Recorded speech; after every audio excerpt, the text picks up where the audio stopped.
4 ottobre si parte anche questa mattina, anche se piovosa, ma noi partiamo sempre comunque, speriamo bene, e partiamo con due graditissimi ospiti. Abbiamo in presenza Giancarlo Cavallin, referente House Treviso, grazie Cavallin di essere con noi, e saluto anche da Genova il dottor Pierfranco Zanni, fisico. Buongiorno dottor Zanni, che piacere rivederla. Ecco. Buongiorno, anche buongiorno. Qui non è granché il tempo. Dottore, vediamo senza peli sulla lingua il dottor Zanni che dice pane, pane, il vino, cosa rarissima in questi tempi, in questi periodi. Grazie dottor Zanni. C'è una carina contro il nucleare, poi ve la dico. Grazie dottor Zanni. Allora partiamo proprio col dottor Zanni. Allora, fisico. La fisica è un qualcosa che interessa e intriga anche molti giovani, anche se i messaggi che arrivano sembra che questi giovani non abbiano voglia di far niente, abbiano il cervello che si è ristretto, tante cose. Dal suo osservatorio, io dico sempre osservatorio perché voi osservate, siete voi le persone competenti che osservate. Cosa sta vedendo, dottor Zanni?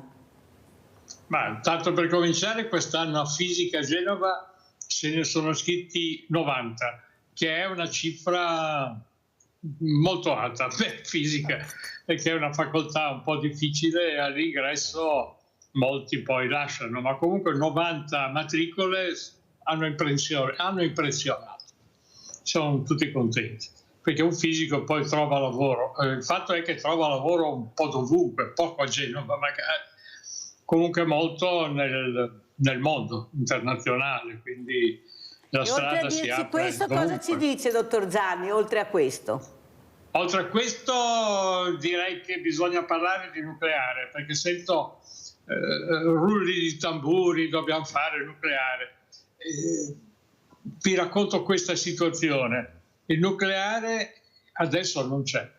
Se dovessimo farlo in Italia, qualcuno mi deve dire dove lo mettiamo, perché i cittadini non so se sarebbero felici di avere una centrale nucleare intorno a casa. E secondo, arriverebbero tardi, un po' come quando si va in discoteca che le ragazze sono già tutte impegnate. Le spiego perché, mi sembra una battuta, ma la realtà è questa. Il fotovoltaico mondiale attualmente, cioè la filiera, le fabbriche presenti attuali, sono capaci di produrre circa 1000 gigawatt, che sono l'analogo di 300 centrali nucleari ogni anno. Quindi se nei prossimi 20 anni noi montiamo questi pannelli, alla fine nel 2045 mi dirà, perché devo parlare del 2045? Perché nel 2045 avremo installato tanto pannelli fotovoltaici da coprire il consumo elettrico del mondo. E quindi a quel punto chi arriva col nucleare si trova che non ce n'è bisogno, è tempo perso, soldi persi. Quindi dedicatevi a montare i vostri pannelli sui vostri tetti, chi ce l'ha, e se no si unisca in comunità energetica con quelli che gestiscono le comunità energetiche. Dottor Zanni, ma secondo lei, dottor Zanni, queste cose, per carità, non è che tutti possano capirle, ma spiegate come sta facendo lei, anche con degli aneddoti un po' particolari, ma che si capisce, forse qualcuno a casa capisce. Il problema è che sulle cose che si fanno, che si vogliono fare, non c'è trasparenza. Noi siamo in stato confusionale perché sentiamo parlare 10 persone, quasi sempre incompetenti, di cose che non sanno, per la loro visibilità. Loro sanno, loro hanno gli assi in tasca. Alla fine, quando hanno parlato, noi ci guardiamo e diciamo: ma tiga, tu capivo qualcosa? Dico in Veneto, dottor Zanni. Sì, ma io sa che sono trentino. Ecco, sì, ma ecco, avevo il dubbio, non mi ricordavo. Allora ci guardiamo e diciamo: ma tiga, tu capivo qualcosa? Ed è quello che ha detto. Siccome non capiscono neanche loro, fanno una confusione quando parlo, pensi noi a casa.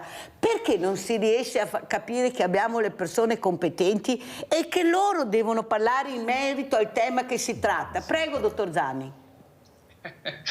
L'ho vissuto, è tutta una vita che vivo in questa situazione.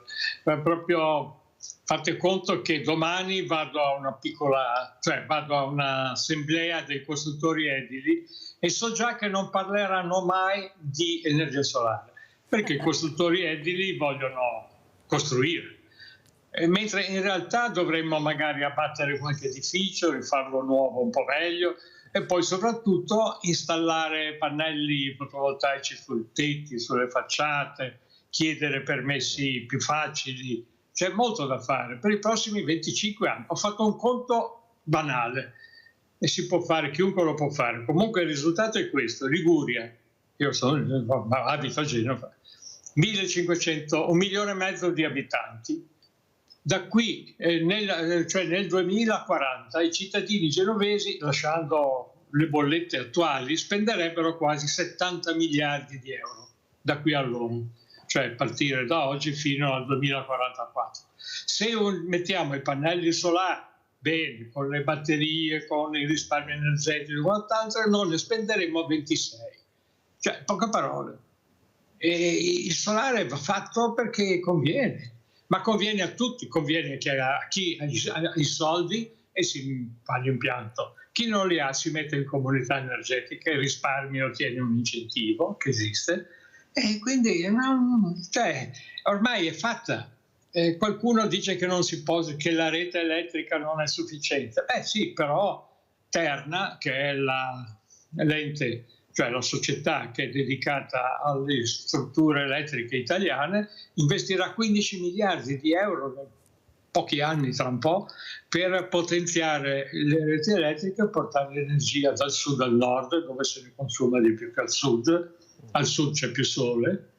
E tenete conto che quindi i giochi si stanno facendo. Purtroppo i giornalisti, non so per quale motivo, vanno a... vabbè, devono pagare delle marchette. Devono pagare marchette a qualcuno, non dico a chi. Sì, infatti il termine che usiamo anche noi quando c'è una pubblicità particolare, diciamo, qui si fa una marchetta. Ecco, lo dico anche ai telespettatori perché anche noi usiamo questi termini. Allora, si cerca di fare meno marchette che si può comunque, no, dottor basta Zani, dire chi ma paga ogni la tanto esce la marchetta purtroppo.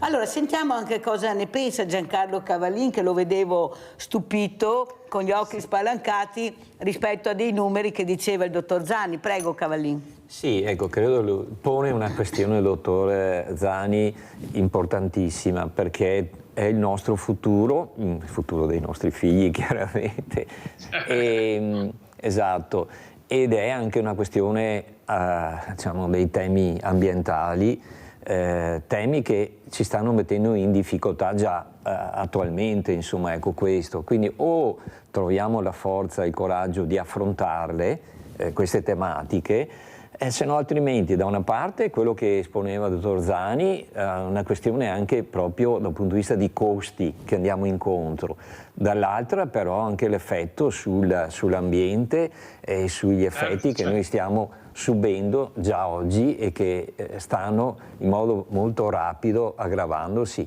e creando ulteriori poi costi, perché insomma i danni che si stanno creando è chiaro che insomma ci comportano lo spreco di risorse enormi. Ecco.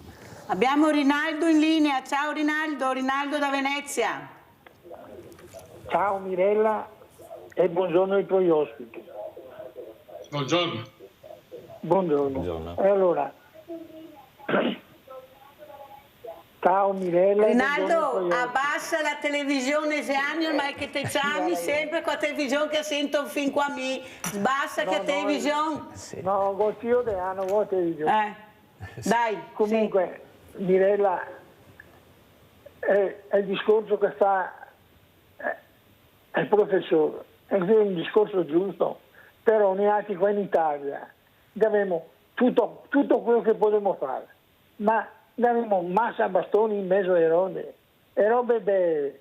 Se non c'è pasquè chi ha, non fa niente, non funziona con il voltaico, funziona con i soldi, e il mondo va avanti con i schemi.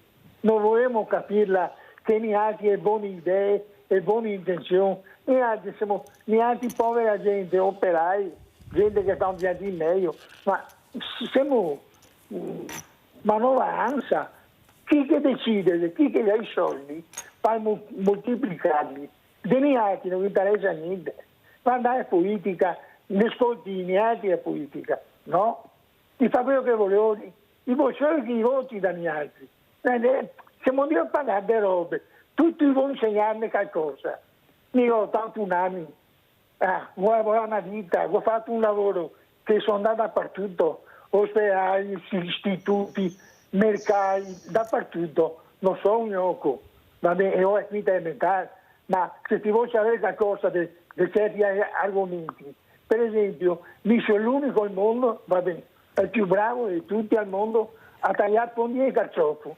Gli altri non lo sapevano perché gli altri non lo sapevano perché è una roba veneziana, ma c'era un lavoro che gasta ma generazione di famiglie, ti ha capito Mirella? È anche una roba che bisogna capirla, bisogna saperla, ti ha capito? Solo roba veneziana che è nata a Venezia e non interessa a nessuno, dice mettieri adesso fai in Sri Lanka ma quante cose ne mi serve al mondo, bisogna che viviamo e godemo, non se rompiamo ogni giorno che migliaia che mi c'è a testa di omicidi, questo, quello. Mi fa bene perché io ho fatto anni fa, va ancora avanti, mi fa spettacolo. Ma la cosa mi cerca. Grazie Rinaldo, vado avanti, se no non ce la faccio. Rinaldo, mister Castraura, allora lo soprannomineremo perché la cosa buonissima che c'è a Venezia, in effetti ha fatto bene Rinaldo a ricordarlo, sono i nostri prodotti tipici, anche a chilometro zero anche a Venezia, che veramente sono incredibili e non ci rendiamo conto di quello che abbiamo, ha ragione Rinaldo. Allora io adesso vorrei far vedere questo servizio al dottor Zani e poi commentarlo. Andiamo a vedere a Venezia nucleare Marghera con Fapi. Andiamo a sentire.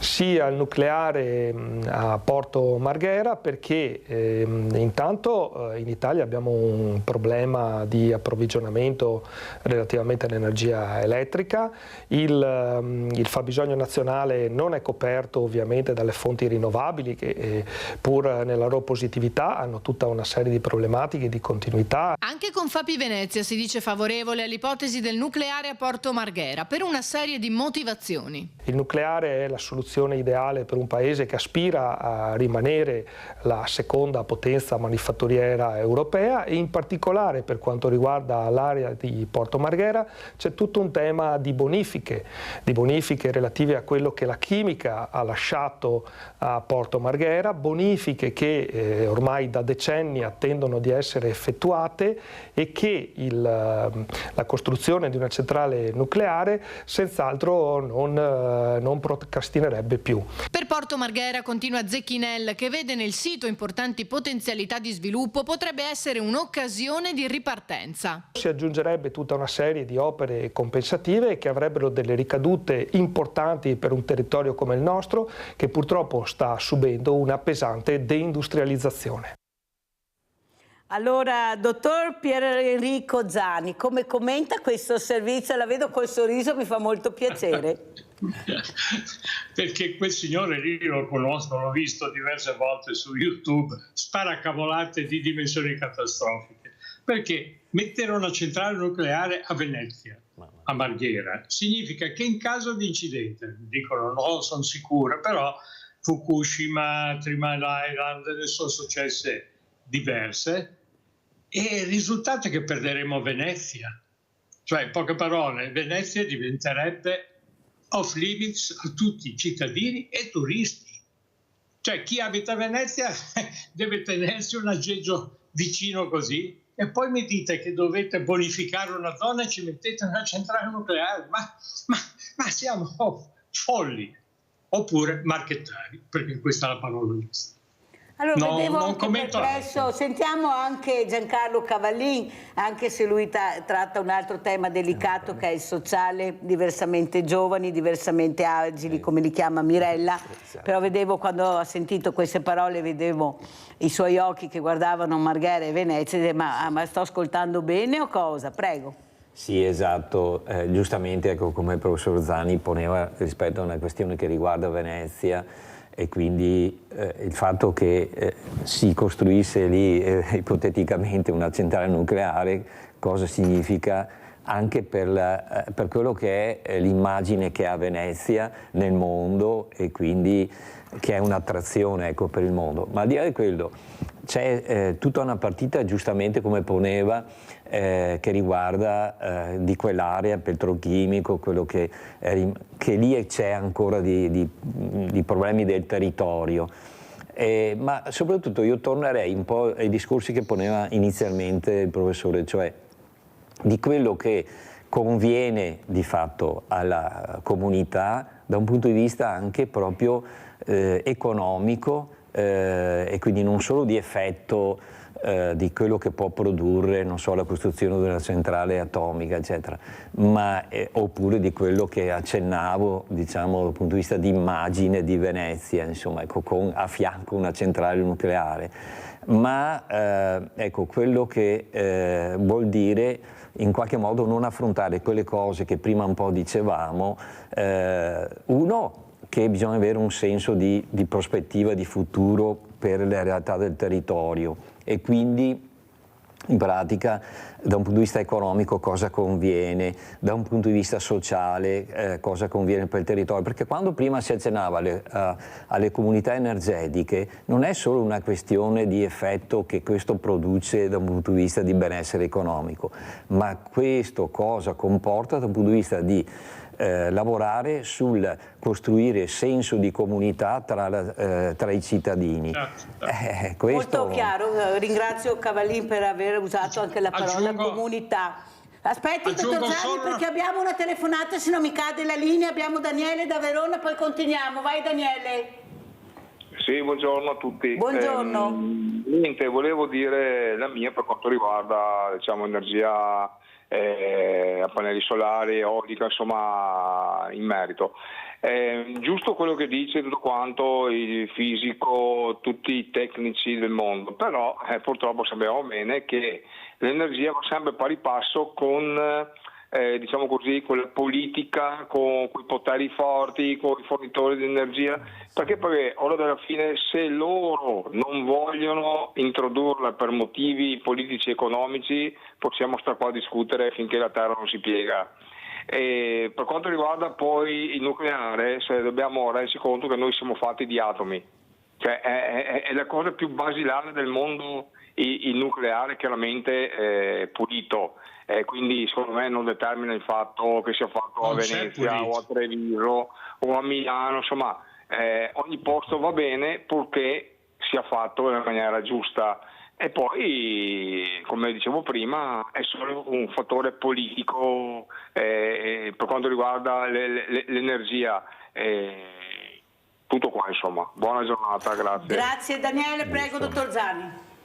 Ma ricordiamo una cosa, che il nucleare va con l'uranio. L'uranio in Italia non c'è e attualmente gran parte dell'uranio arricchito per il nucleare viene fornito dagli russi. Sapete che gli americani vanno col nucleare russo e infatti le sanzioni alla Russia sul nucleare non ci sono, perché altrimenti chiuderebbero le centrali e metà delle centrali francesi pure.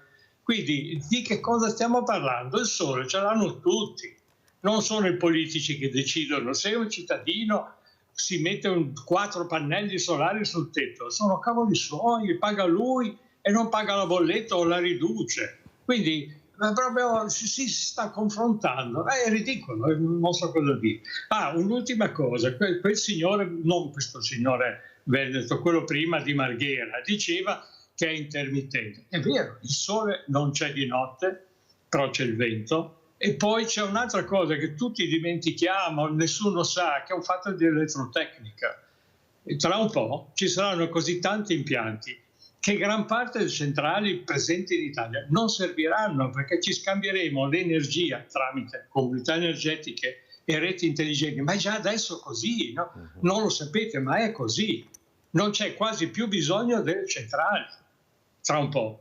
In Australia è già successo, no, le chiudono, non servono più le famose, i reattori, alternatori, rotanti, macchine complicate, no, perché è tutto via computer. E l'Italia, piccolina stranamente, è il paese più avanzato per la gestione decentrata dell'energia, perché voi nei vostri contatori sapete che siete collegati in rete e quindi l'Enel, chi per lui, se no pagate, vi toglie la corrente, ma da remoto. Però questo fatto permette a tutti di partecipare a produzioni di energia. Vabbè, poi si va nel tecnico, è complicato. Comunque è già fattibile, si sta già facendo. Ormai cioè, dedichiamoci agli affari nostri. Cosa dobbiamo comprare l'uranio da Putin? Il problema, dottor Zani, è che gli affari nostri non interessano a nessuno, perciò dobbiamo dedicarci a quelli degli altri, perché i nostri sembra che non siano interessanti. Senta, dottor Zani, io dopo avrò nella seconda parte l'avvocato Cristina Sgubin, che è responsabile legale di Telespazio, azienda operante nei servizi satellitari. Una donna molto tosta, dottor Zani, che ha detto una cosa importante, ma lo sa Mirella, io l'ho già avuta ospite, che quando mi siedo a certi tavoli dico ma con chi sono seduta? Questi non capiscono niente. Mi trovo donna, sola, ma senza problemi, a parlare di cose importanti, importantissime, e trovo tutte persone quasi sempre incompetenti, che non sanno neanche di cosa stiamo parlando. Che domanda farebbe se fosse adesso ospite con lei la Cristina Sgubin? Francamente di farsi coraggio, perché intanto è normale. Allora dopo glielo donna, dico. uomo, a me succede sempre, tuttora, quando parlo di nuova architettura solare mi guardano un po'. Comunque a Genova stiamo lanciando 2 progetti molto interessanti, uno è l'Istituto di Fisica, l'altro un nuovo liceo tecnologico che nascerà in un quartiere di Genova un po' degradato, e tutti e 2 saranno istituti completamente solari e che genereranno energia in sovrappiù per fare comunità energetiche circostanti. Tutto lì. E sono già grosse, sono roba da megawatt, in centro città. Tutto lì? Tanto lì, no tutto lì, tanto lì, dottor Zani, no tutto lì, tanto poi, lì. Ecco, lei ci ha aperto anche una visione diversa che riguarda i giovani. Io sono molto felice di averla ospite, dottor Zani. L'altro giorno mi sono arrabbiata anche con un sindaco, e io quando mi arrabbio purtroppo è perché penso di aver ragione, lo dico, dopo se sbaglio a casa decideranno, perché sentono anche loro. Ha detto che il sociale nel futuro finirà a Cavallin, perché non ci sono più giovani che riusciranno a integrare il sociale, perciò il volontariato sparirà. Allora io mi sono arrabbiato, ho detto non può passare questo messaggio, perché non è vero. Che noi non siamo capaci di intrigare i giovani è un altro discorso, ma che i giovani non riusciranno a entrare nel mondo del volontariato perché non gliene frega niente, perché non ci sono, proprio non ci sto. Cosa dice Cavallin? Sì, esatto, giustamente come dici tu Mirella, non è così, cioè è quello che appare che non ci sia, invece c'è una sensibilità, ci sono giovani che sono impegnati, non so, sto pensando a esperienze, agli scout, altre realtà, insomma, giovani che in qualche modo hanno il senso di responsabilità, di comunità, nonostante quello che vivono, ecco, come condizione di un mondo che non presta tutte le attenzioni che dovrebbe prestare. No, quello che manca è in pratica non solo quello di dare spazio, ma è quello anche di dare il senso che c'è un interesse rispetto a quello che è la socializzazione, che è quello, cioè, nel interessarsi di quello che c'è attorno a noi. E questo purtroppo, perché quello che viviamo, giustamente come si accennava prima, è quello un po' della prepotenza, dell'arroganza, cioè dell'essere in qualche modo protagonisti in modo singolo. E invece è che dobbiamo lavorare nel riuscire sempre più a concepire, cioè, il fatto di essere protagonisti insieme, cioè è questo. E i giovani su questo credo che hanno la sensibilità, l'energia, eccetera, che poi più avanti con l'età invece si è un po' più rassegnati magari, ecco. Eppure c'è chi, adesso il professor Zani un po' dimostrava, che continua, ecco. Però ecco, quello che dobbiamo dare è questo senso che si può costruire insieme anche un discorso di condivisione e di lavorare perché le condizioni migliorino un po' per tutti e non solo per se stessi, insomma. Allora riesce a prendere la linea Verona questa mattina? Abbiamo Romano da Verona. Ciao Romano. Sì, buongiorno a tutti. Buongiorno. Solo una domanda per il professor Zani. Ho sentito i suoi numeri. Sì, buongiorno Mirella. Buongiorno Sì, la sentiamo bene Romano, tranquillo. Niente, volevo solo chiedere al dottor Zani, ho sentito i suoi numeri e insomma sono molto interessanti. Volevo capire se con l'avvento di tutte queste macchine elettriche il fabbisogno energetico sarà sufficiente. Certo. Basta così Romano? Basta così Romano? Comunque, sì, grazie. Grazie Romano, sentiamo la risposta del professor Zani o dottore, poi sentiremo come vuole essere chiamato.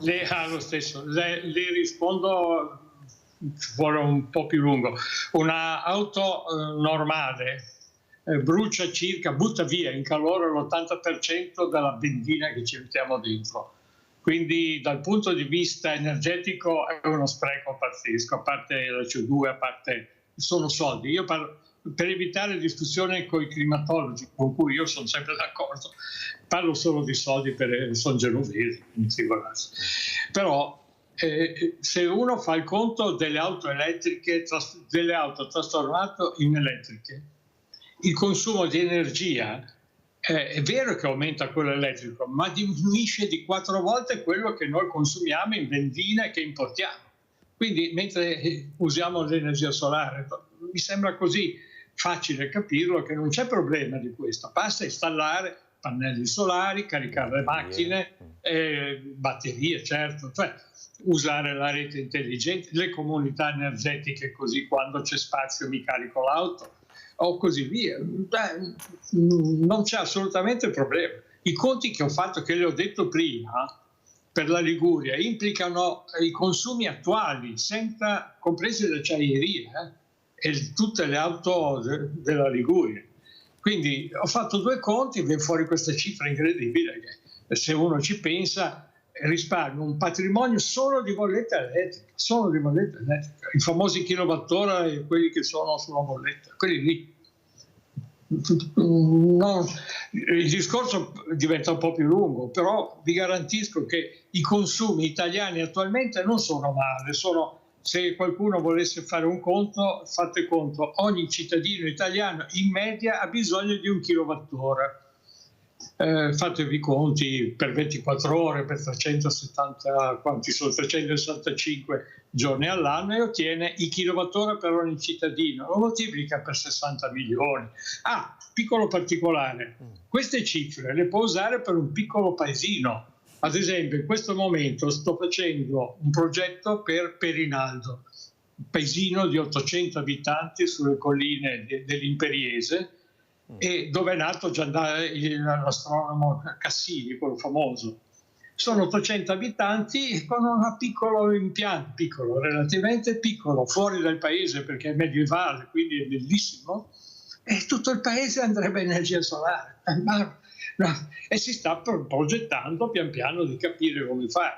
Tenete conto che i soldi potrebbero essere anche anticipati dalle banche, oppure da enti o da aziende che anticipano loro e poi fanno pagare la bolletta ridotta ai cittadini. È questione di scelte politiche interne di ogni paesino. Come le autostrade ad esempio, ecco, noi paghiamo il pedaggio, ecco, e qua dovremmo fare altrettanto, magari più volentieri dell'autostrada magari.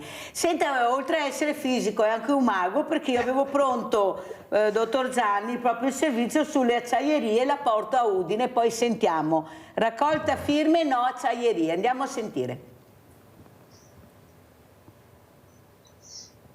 L'ufficio di presidenza ha analizzato l'ipotesi di ricorso contro la sentenza del TAR sull'accesso ai nominativi dei firmatari della petizione contro la realizzazione di una acciaieria in Ansa-Corno e ha dato indicazioni alla giunta regionale supportata dal segretario, che si è confrontato con l'ufficio legale sui contenuti, di procedere al ricorso al Consiglio di Stato affinché ci sia una pronuncia da parte di questo organo sulla questione, che riteniamo sia importante non solamente per la fattispecie specifica specifica, ma anche come precedente per il futuro, tenendo conto che riceviamo tantissime petizioni nel corso dell'anno. È chiaramente uno strumento importante a disposizione dei cittadini ed è giusto che venga in qualche modo definito in modo preciso il contorno dell'esercizio di questo diritto. Pertanto, con il supporto, con la valutazione fatta dal punto di vista tecnico-giuridico, abbiamo dato questa indicazione alla Giunta, che adesso avrà il compito di decidere definitivamente in termini di proposizione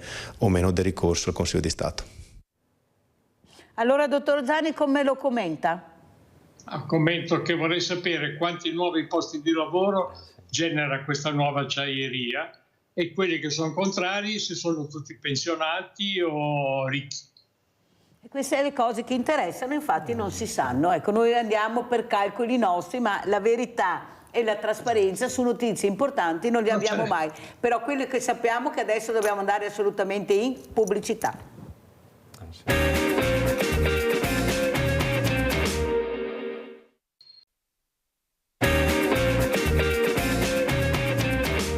Con Giancarlo Cavallin, referente Auser Treviso, da Genova il dottor Pier-Enrico Zani, fisico. Dottore o professore, glielo chiedo io perché non voglio sbagliare come quei sindaci. Sindaco o sindaca? Ma prego, fisico. Io sono dottore in fisica, poi ho insegnato anche all'università, ma non completamente, non sono un professore. Allora dottore va bene come è scritto, grazie. No, perché a me piace essere precisa quando chiamo anche questi ospiti importanti. Allora, quello che volevo chiedere invece a Giancarlo Cavallin, visto che adesso trattiamo anche un po' il tema del sociale, riguarda anche la solitudine e le truffe che vengono continuamente fatte a queste fragilità, perché se uno è solo a casa, fragile, non ha molta dimesticatezza perché nessuno lo ha accompagnato all'uso anche di questi nuovi strumenti. Non capisco perché in Australia i diversamente giovani adoperano questa nuova tecnologia in maniera semplicissima, perché li hanno accompagnati, e i nostri abbiamo ancora Cappuccetto Rosso col telefonino con i numeri grandi 5 metri e con un auricolare fortissimo per sentire. Capite come siamo messi? Questo è l'insegnamento. Allora, com'è la situazione? Cavallin? Sì, allora giustamente ponevi una questione che riguarda un po' la solitudine, un po' l'impreparazione anche che spesso c'è appunto nell'uso di strumenti, nel capire la comunicazione. Questi sono aspetti purtroppo sul quale bisogna lavorare e credo che il compito che deve essere svolto soprattutto non solo dalle associazioni ma anche dai soggetti istituzionali, i servizi che si rapportano poi con le persone. E cioè bisogna creare un tessuto che supporti un po' le persone. È vero che bisogna fare un grande lavoro di conoscenza nell'uso degli strumenti tecnologici, informatici, cioè i social, soprattutto perché appunto ormai tante persone che vivono in solitudine vivono appunto usando i social, ascoltando la televisione, e se la televisione in qualche modo, perché lo vediamo spesso, c'è una comunicazione che non è comprensibile magari, c'è che non vengono quindi spiegato in modo completo un po' vari aspetti di problematiche o che sono anche la possibilità di conoscere, di accedere per esempio anche a un discorso di servizi, Questi sono aspetti sui quali noi dobbiamo in qualche modo lavorare un po'. Tutti i soggetti che in qualche modo possono aiutare le persone devono in qualche modo mettersi assieme per riuscire in qualche modo a incidere concretamente e aiutare le persone che sono. Interrompo un secondo, Cavallin, perché abbiamo Vladimiro da Rovigo. Ciao Vladimiro, dove sei stato? Eri sparito? No, sono ancora presente, se fosse sparito non sarebbe più ritornato. No, vorrei fare una domanda, un ragionamento domanda, cerco di andare tutta scheggia al professore da Genova. Sì. Benissimo. Allora, adesso giustamente ci sto parlando del rischio, del pericolo, della realtà del riscaldamento globale e viene detto tante cose che bisogna fare o bisogna non fare per recuperare per evitare peggioramenti, via parlando. E nel mio piccolo queste cose le pensavo già, per esempio, alla fine degli anni '80, che andavo in giro in bicicletta, passavo per le zone chimiche di Marghera, di Ferrara, di Mantova, e pensavo che era giusto fare o smettere di fare queste precise cose, no? Ma io pensavo questo perché le pensavo come giuste, non come necessarie o come bisogno.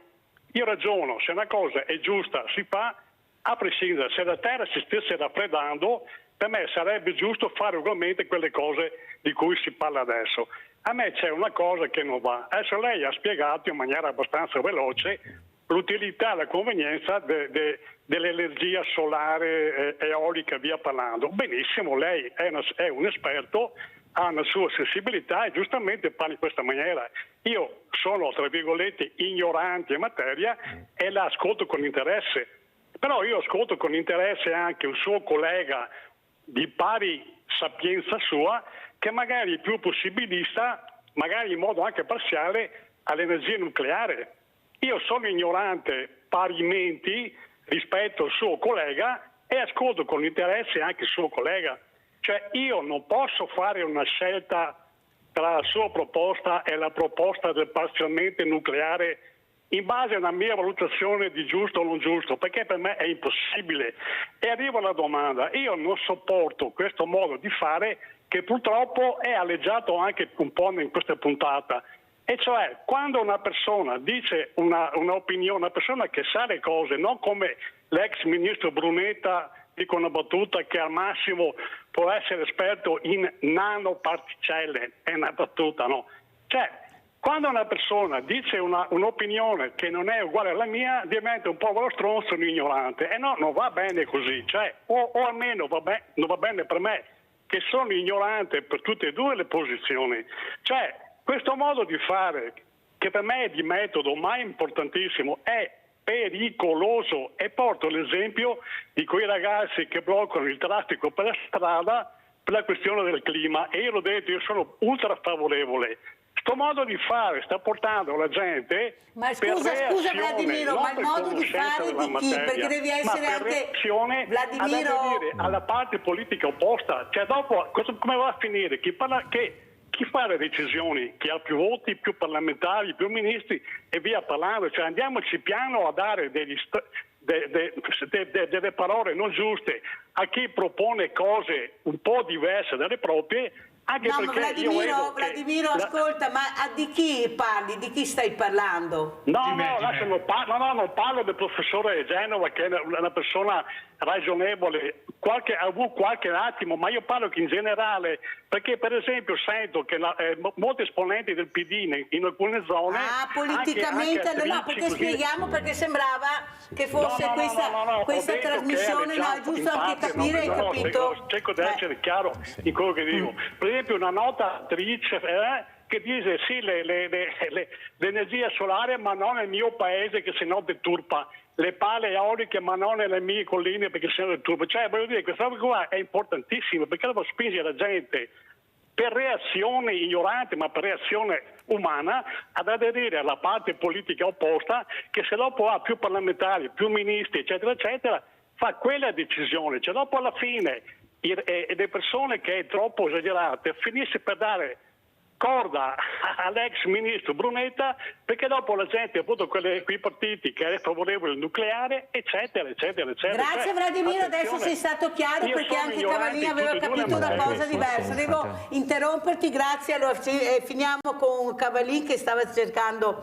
di far capire l'importanza di ascoltare anche queste persone, sia diversamente agili che diversamente giovani, perché hanno il diritto di essere supportate e capite. Prego. Sì, esatto, cioè dicevamo soprattutto tu accennavi un discorso di truffe eccetera che purtroppo adesso stanno sono sempre più frequenti. Si accennava appunto il discorso che arrivano dei messaggi alle persone non so, che hanno un proprio figlio che è in una situazione di difficoltà, che non so, chiamano addirittura uno che si spaccia per essere il maresciallo dei carabinieri, ecco, oppure il messaggio che dice ho rotto il telefono e quindi manda un numero di telefono al quale sì, puoi è successo anche il nostro Livio da Padova che l'ha detto in diretta, per fortuna il tabacchino l'ha fermato, ha detto guarda che è una truffa, fermati, non pagare, perciò avete capito cosa vuol dire. Ecco, la comunità, ecco Cavaliere, la parola magica che tutti adesso iniziano a usare, ma fino all'altro giorno non si sentiva,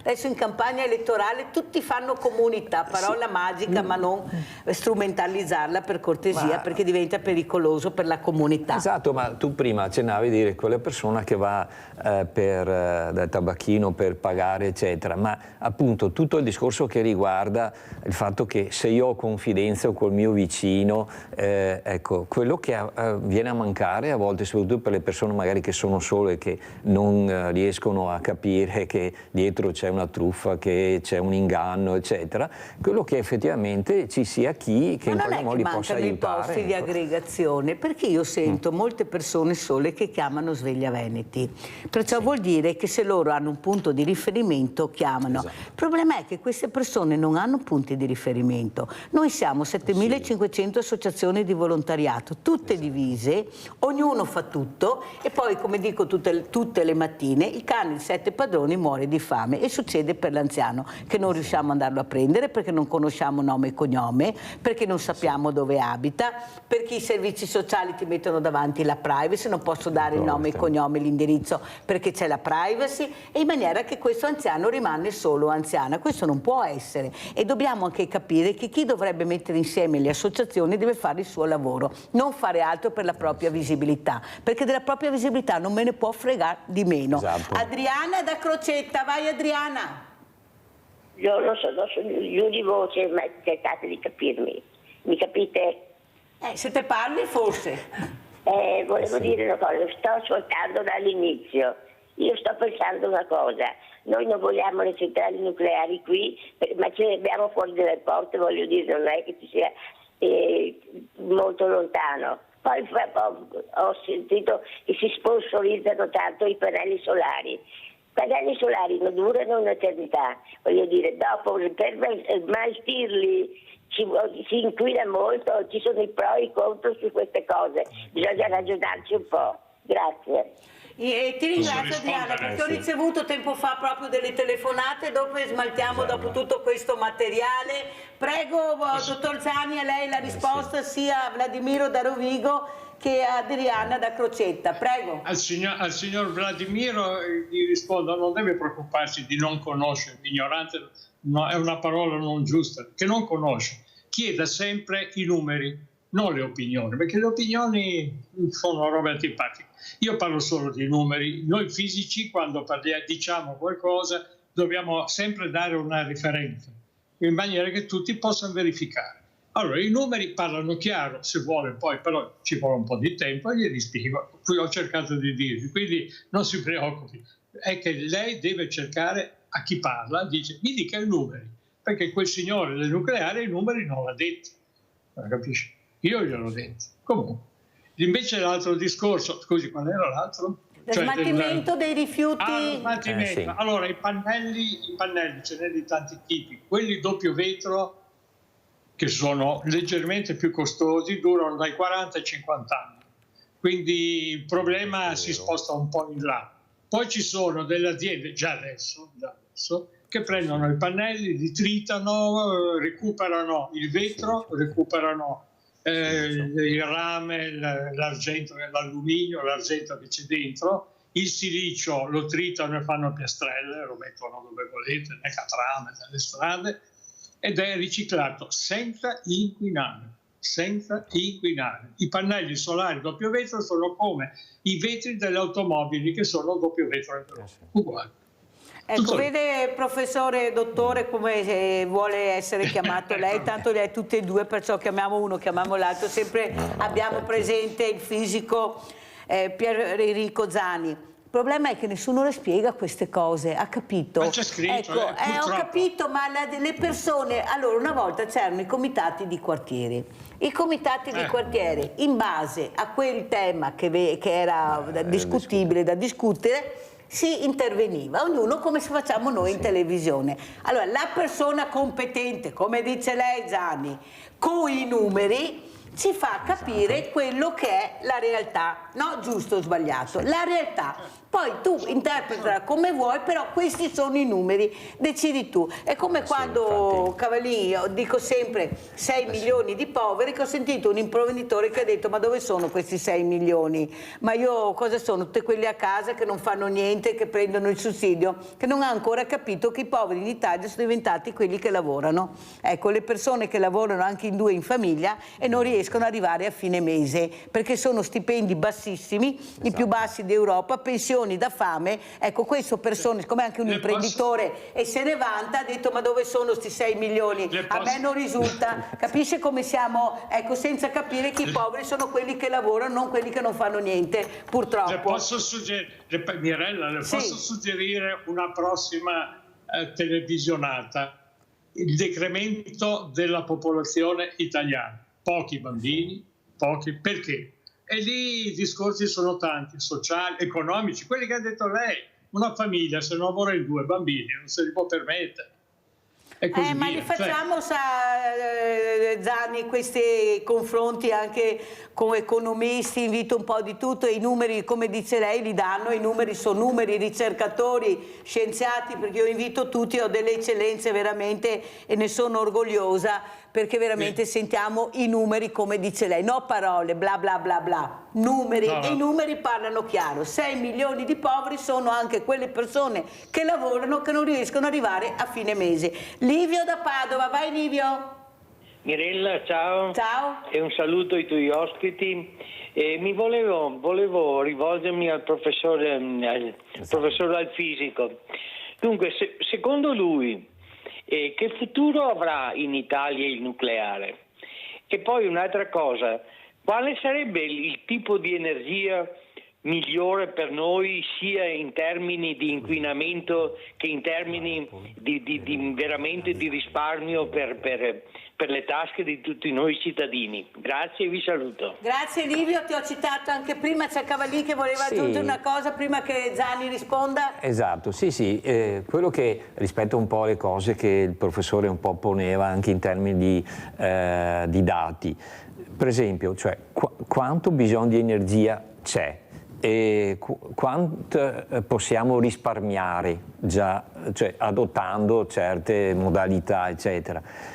E anche prima veniva accennato il discorso dei pannelli fotovoltaici, perché o delle centrali, sarebbe utile anche sapere i tempi di realizzazione, perché se ragioniamo che, non so, i pannelli fotovoltaici ci mettiamo tempi di un certo tipo, per fare una centrale ci mettiamo dei tempi e quindi le soluzioni che abbiamo bisogno rispetto alla quantità di energie.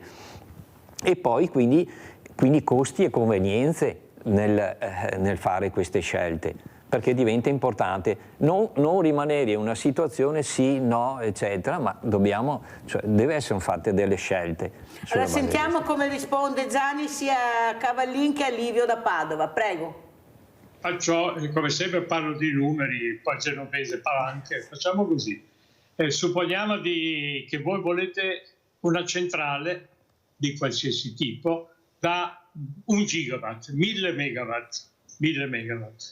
Allora, solare costa 800 milioni, la costruisco in un anno e mi bastano un po' di ingegneri, una squadra di tecnici, di operai che montano i pannelli, metto tutto lì sopra e ho speso 800 milioni di euro, compresi permessi, geometri, recinzioni, escluso il terreno, che quello bisogna decidere.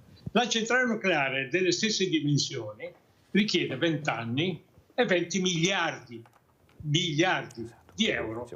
Non solo, una volta che l'ho finita devo metterci dentro l'uranio, che lo devo comprare dai russi, punto. Per quanto tempo? Quanto dura la centrale? 40, 50, 60 anni? Vedremo. Poi dopo devo smantellarla. Lo smantellamento mi costerà dai 10 ai 15 miliardi. Allora, di che cosa stiamo parlando? Di soldi? Allora, io da buon genovese vi dico il solare. basta, finito. Questo non ho... Più chiaro di così, guardi, veramente non poteva essere, numeri e chiarezza, dopo ognuno a casa, giustamente. No, i 20 miliardi di nucleare sono dati di fatto, perché le ultime centrali nucleari costruite in Finlandia ci è voluto quasi 20 anni, e quasi 20 miliardi, ho esagerato, forse un po' meno, neanche tanto. E poi l'uranio va comprato. Ecco, molto chiaro, dottor Zani, la ringrazio, veramente grazie. Dopo ognuno a casa interpreti questi numeri come vuole, questi sono i numeri, poi ognuno faccia le proprie riflessioni. Grazie veramente al dottor Pier Enrico Zani, fisico, collegato con noi da Genova, grazie anche a Giancarlo Cavallin, referente Auser Treviso. Avete sentito la situazione, non è da stare veramente tranquilli e felici, perché in Italia abbiamo ancora i re e le regine, cioè non è una vera monarchia, è una monarchia che riguarda soprattutto il sociale e il terzo settore, purtroppo, dico io. Pubblicità. Benissimo.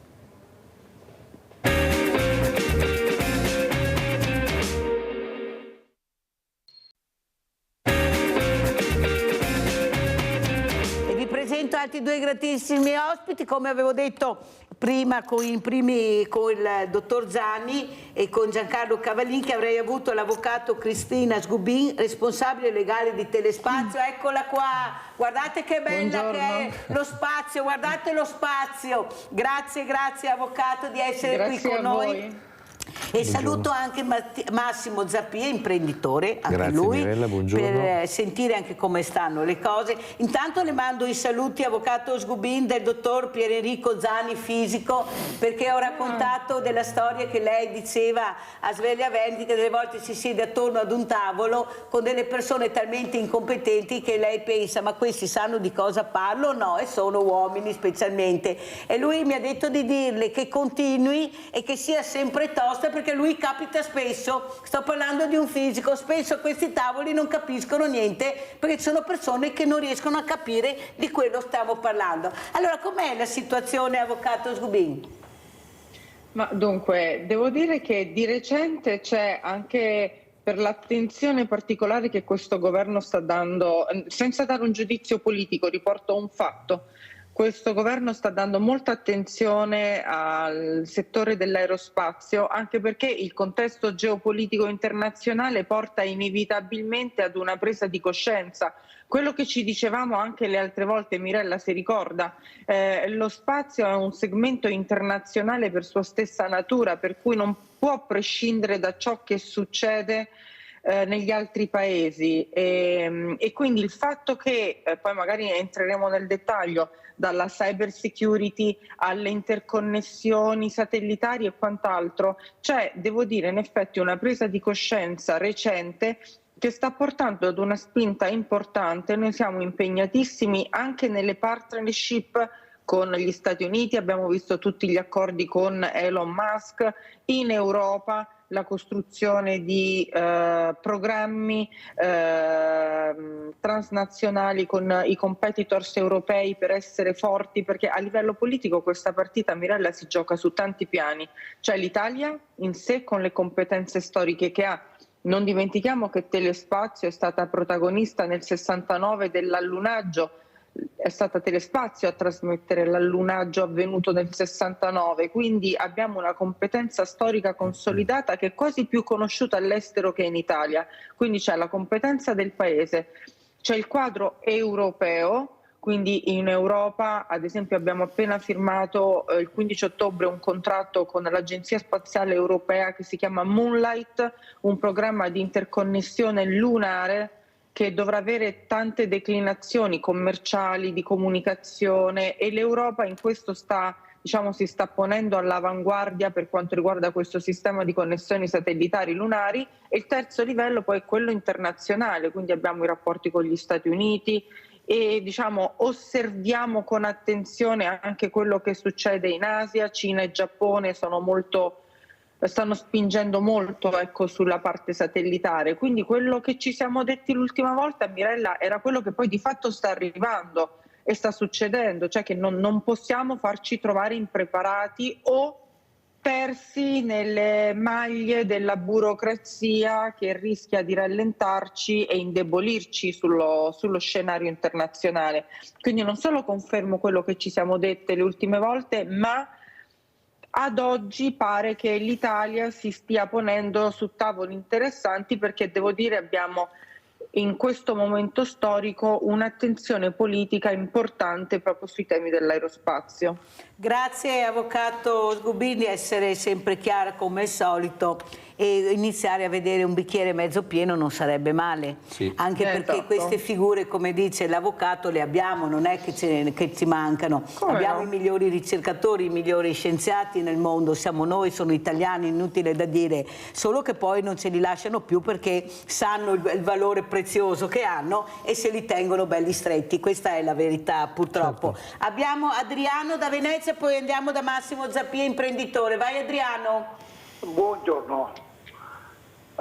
Scusa, sono proprio dei partiti, sono Zaro dei partiti. De colore fai appena per niente. Dico quello che veramente il governo cerca soldi per fare la finanziaria, perché i soldi li cercano sempre dai poveri e chi ha lavorato una vita. E non so, mi vedo in giro diversi capannoni prefabbricati in coltello che mettono sotto i giocattoli, poi comprano ma giocattoli, pochi che servono per lavoro, ma molti sono giocattoli. Non so se mi rendo conto che giocattoli che mettono dentro. Sì, ho capito la domanda che fai, che è anche importante. Adriano, devo andare avanti, grazie, anche perché si sente male. Allora, Massimo Zappia, ecco, come commenti le parole dell'avvocato Sgubin anche di questa telefonata? Perché una persona a casa gira, vede e dice: ma cosa sto vedendo? Sì, cosa c'è all'interno? Cosa mettono? Come possiamo sfruttarli? Infatti è interessante quello che ha detto l'avvocato, perché credo molto che le risorse e il futuro sia comunque anche lo spazio. Noi siamo un popolo di conquistatori, quindi abbiamo sempre conquistato le terre o i continenti, quindi magari pensare a un futuro imminente di cercare nuovi sbocchi non sarebbe male. L'unica perplessità che ho è che questa possa essere così talmente veloce, perché noi siamo poi bravi a dimenticare i problemi reali che abbiamo nel quotidiano. Non vorrei che fosse un ennesimo pretesto, ci concentriamo su qualcosa di nuovo e dimentichiamo invece quello che probabilmente stava dicendo il telespettatore al telefono, dove cercheremo nuove risorse economiche e quindi andremo a penalizzare sempre la stessa gente, la povera gente, perché vedo che la povertà sta aumentando e facciamo finta di niente. Abbiamo dei problemi semplici però tragici, che sono 2 gocce di pioggia e si allagano le città. Non vorrei poi che anche nel nostro settore stanno succedendo delle cose strane. Il piccolo artigiano tenderà a sparire perché ci sono questi colossi che comprano e fanno associazioni e quindi comprano le PMI, le mettono tutte insieme per far sparire il piccolo artigiano che non riesce più a sopportare. PMI sono piccole e medie imprese, spieghiamo, scusate, perché a casa hanno anche le piccole e medie imprese, quelle del piccolo artigiano, magari della famiglia ancora di imprenditori, che ha qualcosa da difendere. Ecco, la mia perplessità è non dimenticare, non vorrei che lo Stato dimenticasse la realtà dei fatti, perché la realtà dei fatti è il nostro quotidiano vivere, e prima di arrivare alle nuove tecnologie che sono, secondo me, imminenti, sarebbe stato bello farlo di pari passo, cioè sistemare le cose che oggi non vanno e pensare a quello che possiamo fare. Sono convinto che le maestranze in Italia ci sono, siamo bravi, però è la gestione che mi preoccupa, Mirella. Tu sai che sono sempre stato molto sensibile a questi atteggiamenti, ma io vedo che c'è qualcosa che non va. Apro e chiudo una parentesi. Questo mese per alcuni artigiani, anzi per tutti gli artigiani, è nata la patente a punti. L'altro giorno hanno fatto dei controlli, è apparso sul giornale che 7 aziende su 10 non sono in regola. Io non so che cosa si aspettava il governo, magari di fare una cosa e che tutti fossero perfetti. Forse magari non hanno capito che fuori la gente un po' sopravvive e questo non va bene. Allora, prima di andare ancora sulla Luna, io rimarrei con i piedi in terra per cercare di risolvere prima i problemi reali, poi sicuramente potremmo fare tutto ciò che uno vuole, perché ho la strana sensazione che perderemo molte maestranze e molte attività ancora utili a noi oggi, che fanno una parte del fatturato importante. Allora, il dottor Zani ha chiesto una cosa anche ai telespettatori che chiamavano. Voi quando volete capire qualcosa fatevi dare i numeri, perché i numeri sono quelli che fanno chiarezza, non c'è niente da fare. I numeri sono numeri. Il problema è che molti parlano ma i numeri non li sentiamo. Giustamente ha detto una cosa molto importante Zappia, ha detto 7 aziende su 10 non erano in regola, questa è la realtà, sono numeri. Ecco, se si contestano i numeri non si va da nessuna parte. Oppure ci vuole un contraddittorio competente per quei numeri. Cosa ne pensa l'avvocato Sgubin? Ecco, questi numeri che non tornano, prego. Ma dunque io non posso che concordare con quanto ha detto il suo ospite in studio.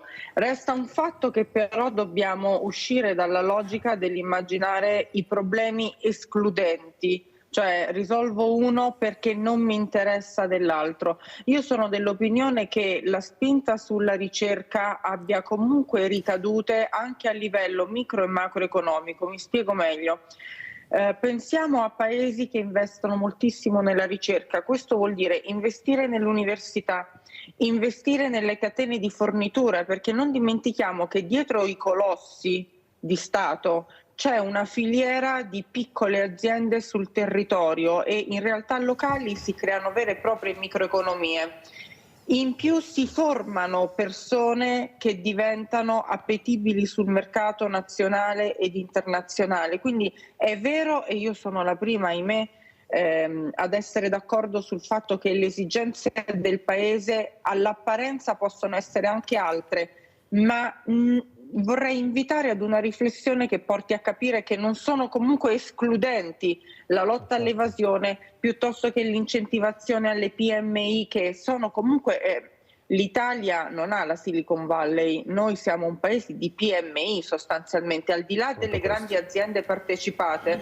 Io sono totalmente d'accordo, ma è proprio per questo che secondo me più aziende che rappresentano l'eccezionalità spingono nella ricerca, nell'innovazione e nello sviluppo, più anche i giovani possono trovare sbocchi. Noi stiamo facendo alcuni studi perché lavoriamo moltissimo con le start-up. Ormai i giovani non cercano più il posto in cui essere assunti. Ormai con la crescita delle lauree STEM, quindi questi giovani laureati in ingegneria informatica, ingegneria chimica, eccetera, fondano start-up, un po' come sta succedendo, come succede da tempo negli Stati Uniti. È una nuova forma di economia. A me capita, quando faccio colloqui, di sentirmi dire da giovani professionisti brillanti: ma io queste cose posso farmele da solo e vendervi il servizio.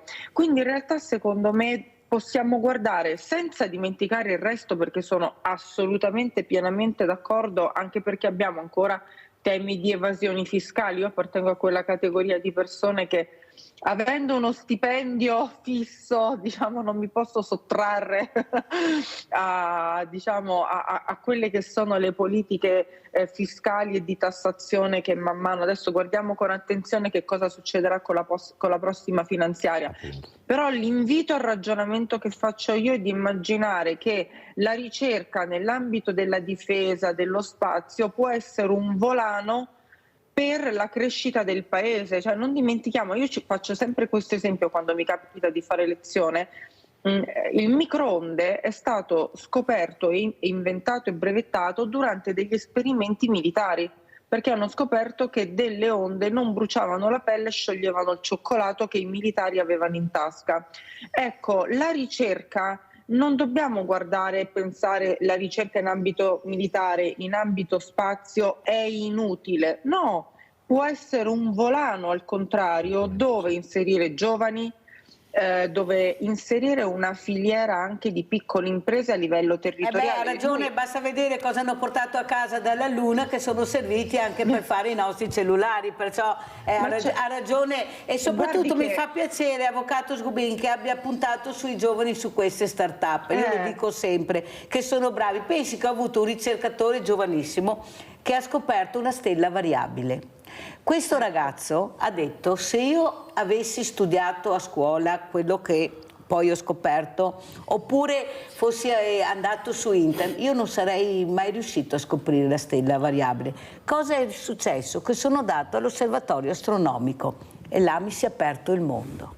Certo. Là ho capito che c'era qualcosa che non sarei mai riuscito a capire e a sapere dentro di me cosa c'era, l'ho scoperto all'osservatorio. Capite cosa vuol dire anche con questi giovani che hanno delle potenzialità enormi, ma dobbiamo tirargliele fuori, non possiamo lasciarli, perché loro magari non sanno neanche di averle. Infatti lui l'ha detto, grazie all'osservatorio, e questo ha scoperto una stella variabile, non è che ha scoperto niente. Capisci, avvocato, che è importante quello che ha detto lei, queste start-up che sono fatte da giovani. Allora abbiamo Antonio da Padova, poi sentiamo ancora Massimo Zappia, poi torniamo dall'avvocato Cristina Sgubin. Vai Antonio. Sì, pronto, buongiorno Mirelle, buongiorno anche agli ospiti. Buongiorno. Noi siamo entrati in un sistema UE che si doveva lavorare un giorno in meno e guadagnare un giorno in più. Forse questo qua era un discorso che potevano fare gli onorevoli, che lavorano un giorno in meno e guadagnano un giorno in più. Noi invece lavoriamo un giorno in più e guadagniamo un giorno in meno. Ma la colpa del nostro sistema è anche la distrazione di massa. Molti capitali vanno a finire, diciamoci la verità. Ho visto la partita, diciamo, di tennis. Uno si porta a casa 6 milioni di euro perché ha vinto un torneo. Ma dico una cosa, questa qua è distrazione di massa, cioè la gente porta soldi a un settore che soldi ce ne hanno abbastanza, e magari lasciano perdere la situazione economica in casa, il mangiare, il consumo.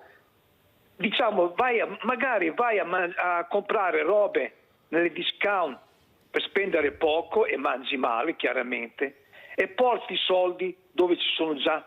Vedo gente che praticamente gli stadi 30, 40, 50 mila spettatori a portare soldi là, che poi dico la verità, è tutta una distrazione di massa, cioè è colpa nostra se questa economia è sballata, perché in giro, tu vai in giro, molti ristoranti hanno chiuso, tante attività chiudono tante attività perché il nostro sistema è la distrazione, cioè con lo sport noi ci accontentiamo, basta solo che sia lo sport. Lo sport inizia lunedì, martedì, mercoledì, giovedì, venerdì, sabato e domenica. È tutto lo sport.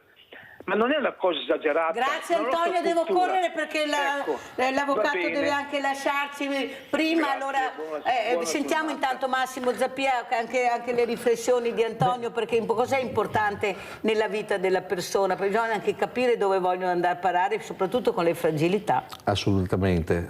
Intanto volevo dire che all'avvocato che sono anch'io d'accordo pienamente in quello che ha detto, perché la formazione e la ricerca nelle aziende è un po' il DNA, cioè l'ossatura. Io ho sempre creduto che in tutte le aziende ci debba essere l'ufficio della ricerca e sviluppo, perché senza ricerca non vai da nessuna parte.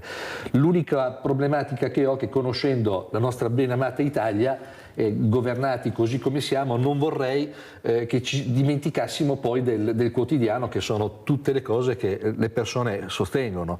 Chi pensa che giustamente non si va più avanti perché la tassazione è sempre più elevata, l'artigiano che non ce la fa perché deve pagare le tasse ma non ha ancora incassato, perché se non emette la fattura e quindi non può incassare, quindi deve versare un'IVA, oppure questo signore che giustamente al telefono dice: ma ci sono dei mestieri che sono talmente in numeri dispari, dove qualcuno con uno sport guadagna tantissimo e qualcun altro guadagna niente, oppure devo lavorare tanto per guadagnare meno. Questa è una situazione un po' strana.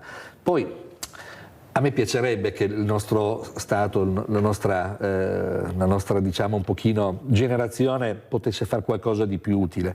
Il problema è che ho paura che siamo limitati e non vorrei essere quello del giorno dopo, che quando accadono le cose diciamo sempre si poteva fare, intanto non lo stiamo facendo e questa è la cosa grave, anche perché spesso volentieri i nostri giovani sono distratti da altre cose, quindi non sappiamo neanche se sono in grado di manifestare quello che nella realtà hanno, perché molti non vanno più a scuola, perché trovano ridicolo studiare per poi ottenere delle cose che invece sono più facili con altri settori, in altri ambiti, in altri modi, e quindi io non lo so quale sia la strada giusta. Certo è che ho la strana sensazione che un po' il controllo l'abbiamo perso. Mirella. Allora sentiamo l'avvocato Sgubin come commenta e soprattutto questa potenzialità che abbiamo, che sono ancora i giovani, che li abbiamo ancora, per fortuna non saranno più tanti, ma li abbiamo,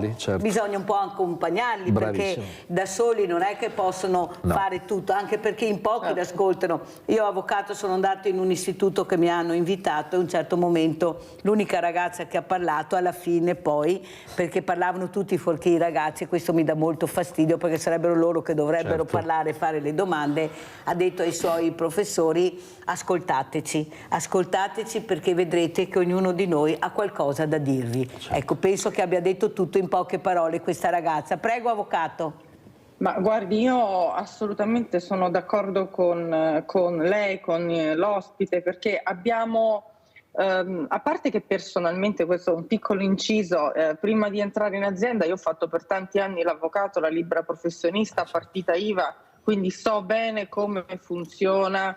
Mi dicono che io apparterrò alla prima generazione che probabilmente non avrà la pensione, quindi lo capisco perché sono stata anche dall'altro lato, conosco le difficoltà del libero professionista. L'avvocato, il libero professionista, è un imprenditore a tutti gli effetti, nel senso, al tema, come diceva prima giustamente, la fatturazione, il pagamento che non coincidono, la tassazione anticipata, l'IVA, la cassa avvocati, quindi questi sono temi che non solo conosco ma condivido al 101% perché li ho vissuti sulla mia pelle e ne conosco le complessità. È chiaro che secondo me in questo momento il Paese rischia di viaggiare su binari paralleli che forse possono non incontrarsi, perché se da un lato c'è una spinta forte alla crescita, allo sviluppo, ed è quello che dicevo io, ma deve essere un lavoro integrato a livello sociale, anche perché io da mamma di figlio adolescente posso confermare che i giovani d'oggi hanno una mentalità molto più aperta, più cosmopolita, più esterofila, quindi loro osservano ciò che accade con lo sguardo di chi è molto più pronto magari di noi ad andare via, a muoversi e a considerarsi parte di un contesto più globale. Viceversa, per noi che ancora siamo qui, apparteniamo a quella categoria che ancora qualche anno davanti ce l'ha e deve organizzare ancora il futuro anche per i propri figli, senza voler entrare in temi politici, sono d'accordo sul fatto che comunque va fatta una riflessione innanzitutto sulle agevolazioni che possono essere consentite, anche lì senza fare doppi giochetti per cui mi si dice che non si aumentano le tasse però poi mi aumenti l'IVA, però e allora, oppure mi abbatti le cose detraibili, cioè lì bisogna secondo me fare una scelta di campo ed essere coraggiosi nel prendere un po' di petto una situazione che oggettivamente per il piccolo imprenditore, il piccolo artigiano, ma guardate anche il piccolo libero professionista che è un imprenditore a tutti gli effetti, perché altrimenti c'è una demotivazione diffusa, pensi che comunque non ne valga la pena, e un paese demotivato è un paese già finito, no? Quindi è proprio un discorso anche culturale secondo me, ma io sono d'accordo. La ricerca è un qualcosa che va al lato, ma non bisogna dimenticare che comunque bisogna lavorare anche poi su quelle che sono le esigenze primarie della collettività, a partire dalle tematiche di fiscalità, di tassazione, per consentire a chi ha un'attività in momenti complicati di poter avere un supporto, un aiuto, ecco. Vede, avvocato, noi non saremo un paese di rivoluzionari, non la faremo mai la rivoluzione, non c'è niente da fare, però siamo un paese che si rimbocca le maniche. Sempre. Siamo un paese che nel DNA ha una creatività che tutti ci invidiano. C'è niente da fare, ce l'abbiamo oggi noi. Si direbbe, Mirella, oggi si direbbe che siamo resilienti. Ecco, brava, siamo anche quello oltretutto. Ed è la nostra forza. La nostra forza, proprio questa resilienza, come ha detto lei, avvocato, di saper superare anche momenti estremi rimboccandoci le mani, inventandoci dei lavori che non avremmo mai pensato di fare. Ma ci proviamo però. Ecco, il giovane prova ad andare all'estero, vedere come va la situazione, ritorna, cade, si rialza. Il problema è che dobbiamo fare questo con loro, lasciarli sbagliare. Poi loro si rialzeranno perché sono bravi. Il problema è che non li lasciamo volare, li mettiamo avanti 1000 paletti. Questo è il problema. Non che non sanno cosa fare e cosa vorrebbero fare. Fanno sempre qualcosa che gli altri gli dicono perché non hanno scelta. Prego, Zappia. Sono proprio d'accordo. In effetti, se pensiamo, perché la storia insegna e l'uomo dimentica, una volta quando mio padre o mio nonno mi raccontavano che ti mandavano a fare il garzone, diciamo così, andavi a imparare un mestiere e lì se avevi le capacità, l'intelletto e avevi l'intuizione, potevi inventarti magari un mestiere e prendere addirittura le veci di chi ti stava insegnando. Adesso neanche più quello si fa, perché è diventato anche un costo e quindi il giovane non gli puoi neanche insegnare più niente, perché se lo porti in azienda dovresti dedicargli del tempo e lo Stato non è che ti dà degli sgravi fiscali oppure degli aiuti, perché non sai se poi, tra l'altro questo non può produrre, è lì per imparare un mestiere, deve essere messo in regola, deve essere ovviamente tutelato e queste cose vanno un po' a scemare, perché chi è che investe su una cosa che non sai se ti porta a casa qualcosa o se è solo un costo? Però Zappia, vediamo che dove c'è la formazione, parliamo di robotica, avete visto cosa riescono a creare questi ragazzi? Che robot fanno? Ma certo. Ma vi rendete conto da soli? Ma certo. Allora non è che loro non abbiano la manualità. No. La formazione, questi istituti che avevamo di formazione dovresti che mettere insieme le cose. Esatto. È quello che perché volevo arrivare. quelli che funzionano. È quello che volevo e arrivare. loro apprendono, come dice l'avvocato Sgobin, sono molto più avanti di quello che pensiamo. Non giocano, dammi il gioco intanto, dategli il gioco, vedrete come, però devono scegliere anche il gioco, non sei tu che devi scegliere il gioco, sono loro che devono scegliere il gioco, dammi le opportunità. Avvocato, cosa dice? Ma guardi, io non posso che essere d'accordo sia con il dottor Zappia sia con lei, perché è un po', come diciamo noi avvocati, un combinato disposto di tutte le cose. Da un lato dobbiamo, noi italiani, questo lo dico, io lavoro molto all'estero, settimana prossima riparto nuovamente per gli Stati Uniti. Io non sono un'esterofila a priori, quindi questo voglio che sia una premessa, perché non penso che l'erba del vicino sia sempre più verde, perché avendo vissuto a lungo all'estero dico che non è tutt'oro quel che luccica, però è anche vero che dobbiamo imparare a prendere un po' il meglio delle culture diverse. Noi dobbiamo imparare a lasciare andare i nostri giovani, quindi a farli uscire dalla cultura che forse ha limitato noi come generazioni precedenti, la paura un po' della novità. Quindi in questo senso un consiglio che posso dare da professionista, da manager in un contesto internazionale e soprattutto da mamma di un figlio al liceo è non poniamo ai nostri figli i limiti che noi abbiamo avuto. Quindi questo è anche nell'affrontare percorsi. Guardi, io lo vedo anche banalmente l'avvocato che vuole che il figlio faccia l'avvocato. No, se tuo figlio vuole fare ingegneria lascialo andare, ecco, questa anche diciamo culturalmente imparare a lasciare che i giovani seguano le proprie attitudini. 2, sicuramente investire in percorsi nuovi, cioè uscire un po' da quelle che sono, questo sempre come messaggio ai giovani, le professioni tradizionali. Mi ricordo quando io tanti ormai anni fa mi sono iscritta all'università, venivo da una cultura in cui esistevano o facevi il medico, l'ingegnere, l'avvocato, insomma le professioni solide, stabili, quelli che ti aprono tante porte, i vari commenti che tutti noi abbiamo sentito, no? Medicina, esortare invece i giovani oggi ad adeguarsi ad un mercato che sta cambiando e sta diventando competitivo a livello globale, quindi è pieno di facoltà nuove che possono aprire nuove porte. Allora, avvocato, ci spieghi anche a casa questi diversamente giovani che adesso sentono usare questi termini, ad esempio adesso c'è il digitale terrestre. Digitale terrestre, lei sorride e vi viene da piano, perché nessuno spiega mai niente. Loro sentono questi soloni che sanno tutto, poi se veramente quando hanno finito noi avessimo capito qualcosa saremmo anche grati. Il problema è che non hanno capito loro, vogliono spiegarlo, perciò fanno una confusione bestiale. Massimo sorride, ma è la verità. Allora, come siamo messi col digitale terrestre, avvocato? Ma allora, guardi, le tecnologie digitali io lo vedo anche in ambito spaziale, ormai sulla parte delle comunicazioni satellitari, ormai la tecnologia è velocissima. Io non so, immagino che voi abbiate sentito parlare di Starlink. Starlink è la parte di comunicazione satellitare fatta dalla società di Elon Musk. Ormai ti vendono delle antennine che sono così, che tu puoi mettere dove vuoi sulla tua barca e teoricamente ti prende anche in pieno oceano.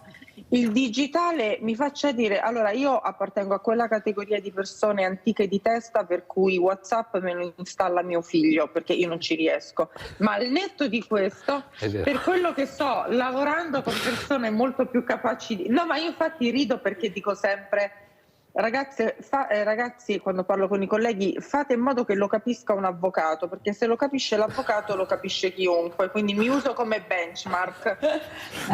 No, ma perché poi è anche un po', secondo me, un atteggiamento, perché poi quando poi ti spiegano bene quello che è, tu dici, ah vabbè, ma potevi spiegarmelo molto più semplicemente, voglio dire, non è che... È anche un po', secondo me, un atteggiamento, ma anche noi avvocati siamo molto bravi nel rendere complessi i concetti semplici, ma perché ci piace.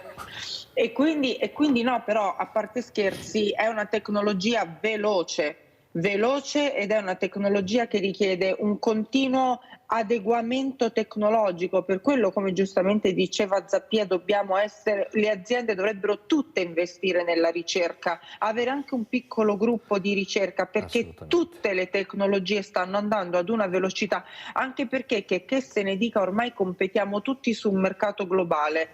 Competiamo, ora non voglio entrare anche qui perché poi io mi appassiono in dinamiche geopolitiche, ma noi competiamo con paesi dove la manodopera costa molto meno, dove non c'è rispetto di determinate regole, e quindi oltre alla crescita tecnologica e all'investimento tecnologico competiamo con paesi che possono applicare prezzi diversi, ma perché banalmente hanno costi molto più bassi dei nostri.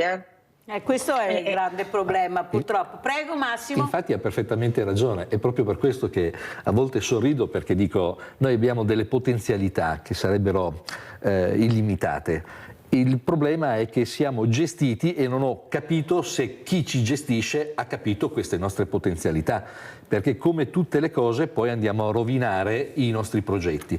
La ricerca e lo sviluppo dovrebbe essere una delle cose più importanti che debba esserci in un'azienda, ma anche in una società. Non a caso quello che è successo nel nostro settore del 110 dei super bonus, adesso visto che hanno finito le risorse, hanno creato questo buco, non so se hai sentito il disegno di legge, che era un progetto, era adesso andiamo a tassare le case che hanno preso le super bonus perché sono diventate più belle, quindi in buona sostanza prima mi hai dato dei soldi e adesso me le riprendi. Allora noi facciamo come i gamberi, facciamo i grandi progetti, poi quando abbiamo finito le risorse perché non sappiamo dove andarle a prendere, ritorniamo indietro e ci rimangiamo tutto quello che abbiamo detto. Ecco, non vorrei che tutto questo, che tra l'altro è interessante perché lo sviluppo, andiamo lì, arriveremo lì perché ci dobbiamo arrivare, lo andiamo a svilire oppure siamo in grado come paese, come nazione di proteggere quello che è il nostro know-how, perché questo è la nostra capacità. La nostra genialità. Bravissima. Sono d'accordissimo. La nostra genialità. È questo che mi fa paura, e se noi destiniamo delle risorse, che queste risorse vengano utilizzate al fine di quello che abbiamo pensato di progettare, e non di tornare indietro perché poi ci siamo accorti che non riusciamo a pagare le pensioni perché abbiamo speso troppi soldi per fare un'altra cosa, ma nessuno te l'aveva chiesto, non era il modo di rilanciare l'economia. Infatti i super bonus sono finiti, nel nostro settore c'è un calo del 47% e questi sono numeri. 47%. Ma Mirella, se posso? Prego, avvocato. Collegandomi a quanto stava dicendo, sono d'accordissimo, facendo un esempio simile, anche parliamo del green, diciamo il contrordine che c'è stato a livello europeo. Adesso l'Europa si è resa conto di aver sposato una posizione un po' troppo ideologica e a prioristica, poi ci sono grandi aziende come Eni ad esempio, che è un'azienda che conosco perché faccio parte del consiglio d'amministrazione, che riescono a reggere l'onda anche di un cambio di tendenza se l'Europa si sveglia e dice forse abbiamo sbagliato, ma il piccolo medio imprenditore che aveva fatto un investimento non regge. Corretto, ci sono aziende che stanno saltando perché rifare un piano industriale dopo che tu hai fatto degli investimenti importanti, perché attenzione, le fonti alternative presuppongono un costo di investimento iniziale molto importante, assumi persone che hanno un know-how e poi ti dicono abbiamo scherzato, ci siamo resi conto che forse insomma più di tanto non ne vale la pena. Fermo restando che anche lì sull'ideologia dobbiamo anche pensare a quello che fa il resto del mondo, perché altrimenti rischiamo di sembrare sullo scoglio a cantare alla luna. Il problema è che invece di copiare il buono copiamo sempre il cattivo, basterebbe copiare anche il buono che c'è nel mondo, ecco perché veramente è una cosa. Luciano da Jesolo, avvocato, se non mi cade la linea poi andiamo avanti, vai Luciano. Buongiorno signora Mirella. Buongiorno. La saluto lei e i suoi ospiti. Innanzitutto sono d'accordo con lei che noi italiani non siamo un paese di rivoluzionari. Ci bastano i 50 euro in tasca per andare a mangiare una pizza, beverci una birra e va tutto bene. Per quanto riguarda i due argomenti della signora e del signore, dobbiamo dire una cosa, molti dei nostri giovani vanno all'estero perché anche molti dei nostri giovani purtroppo non vogliono fare i lavori che per esempio facevo io. Io lavoravo nell'edilizia, sono un vecchio, ormai un pensionato e come diceva il signore, il signore imprenditore, a quei tempi quando ho iniziato a lavorare si andava a lavorare per imparare il lavoro e alla sera andavamo a scuola a cantiere per imparare magari il disegno per essere all'altezza di tutto. Adesso io sono un pensionato, non mi lamento della mia pensione, dico sinceramente che molti giovani che oggi lavorano in certi lavori e che magari sono anche laureati non prendono ciò che io prendo di pensione. Ultima battuta e vi lascio. Signora, io mi consolo, guardi, tecnologicamente sui telefonini sono uguali a lei, io mi consolo perché mi faccio aiutare da mio nipote che ha 12 anni. Ecco, hai dato la risposta perfetta. Chi è che aiuta l'imprenditore in pensione, Luciano? Il nipote di 12 anni. Allora voi capite la potenzialità che hanno questi ragazzini. Grazie Luciano della telefonata, veramente grazie. Il problema è che manca la formazione. Abbiamo poche scuole professionali. Ce n'erano una volta i famosi ITIS, vi ricordate? Con dei numeri pazzeschi. All'improvviso sono sparite. Perciò le scuole di formazione sono fondamentali. Una volta a scuola, all'inizio, anche alle medie, se qualcuno c'erano le applicazioni tecniche, dove il ragazzo o la ragazza, ecco, l'insegnante vedeva dove era più portato, la manualità che aveva, quello che era più interessante. Sparito tutto, cioè non si può vivere solo didattica. È proprio così, perché è da lì che capivi se avevi le attitudini, la passione, perché non dimentichiamo che poi anche la passione fa la sua, perché se sei appassionato a un qualcosa e riesci a trasformare il tuo lavoro in hobby e quindi diventi anche geniale, è tutto di guadagnato anche per la nostra società, e che non abbiamo più investito e non vogliamo più investire perché non ci sono più le risorse, non c'è più neanche forse il tempo. Ma non è che forse lasciamo questi ragazzi troppo a scuola, tutto a scuola, che sarebbe il caso invece di portarli a vedere quelle che sono le realtà, a toccare con mano. Io sto cercando di portarli all'interno degli ospedali, visto che vogliono emozioni forti, capire anche cos'è la sanità, la salute, il corpo umano, spiegato naturalmente da persone competenti. Forse riusciremo ad attrarre qualcuno a capire che forse il mondo gira in maniera diversa. Sono d'accordo. E questo supporto me lo danno i professori che ho ospiti, i ricercatori, bellissima idea, portiamoli. Il problema è tirarli fuori dalla scuola. scuola, perché non ci sono i soldi, non ci sono i trasporti, c'è l'assicurazione, c'è la burocrazia. Allora quando un insegnante, un dirigente non ha voglia di fare una cosa, ti mette davanti la burocrazia. Certo. Però dove vogliono la burocrazia non esiste. Non si prende la responsabilità, Mirella, nessuno più si prende la responsabilità, ma con questo nascondersi dietro alla burocrazia non miglioreremo la nostra società, la andiamo solo a indebolire. E questa è la mia preoccupazione, perché tutti questi progetti possono anche essere interessanti, ma poi tra il dire e il fare c'è sempre di mezzo, come diceva quello, il mare. Allora, la nostra politica è in grado di capire, è abbastanza consapevole del fatto che potremmo sviluppare delle grosse sinergie, quindi le risorse le riusciremo a dedicare, a trovare, che poi basta risorse, basta solo non spendere in cose inutili, perché trovare le risorse significa non sprecare a casa mia. Al posto di fare delle cose che non servono, investi dei soldi nelle cose che ti potrebbero. Questo è il ragionamento da imprenditore, Mirella. E quindi se non arriviamo lì, io penso sempre che sono parole che rimarranno in questo studio tra di noi, ne abbiamo parlato, ma poi riusciremo a fare qualcosa? E di questa preoccupazione che io mi faccio sempre delle domande molto forti, ma noi saremo capaci poi di sostenere tutta questa nuova ondata di cose nuove? Ma la telefonata di Luciano è chiara, Zappia. Luciano dice: io una volta facevo certi lavori e facevo un dopo scuola, mi impegnavo. Certo. Il problema è che lo fanno anche adesso in maniera diversa. Bravissimo. Ecco, lo fanno a casa magari, ecco, certo. Non lo fanno a scuola ma lo fanno a casa. Dobbiamo intrigare questi ragazzi, avere la passione per qualcosa, e la passione può nascere a scuola ma può nascere anche andando a visitare l'avvocato magari Sgubin e vedere cosa fa, o a visitare Zappia. Allora, avvocato Sgubin, come ci saluta, cosa vuole dire e come ci saluta?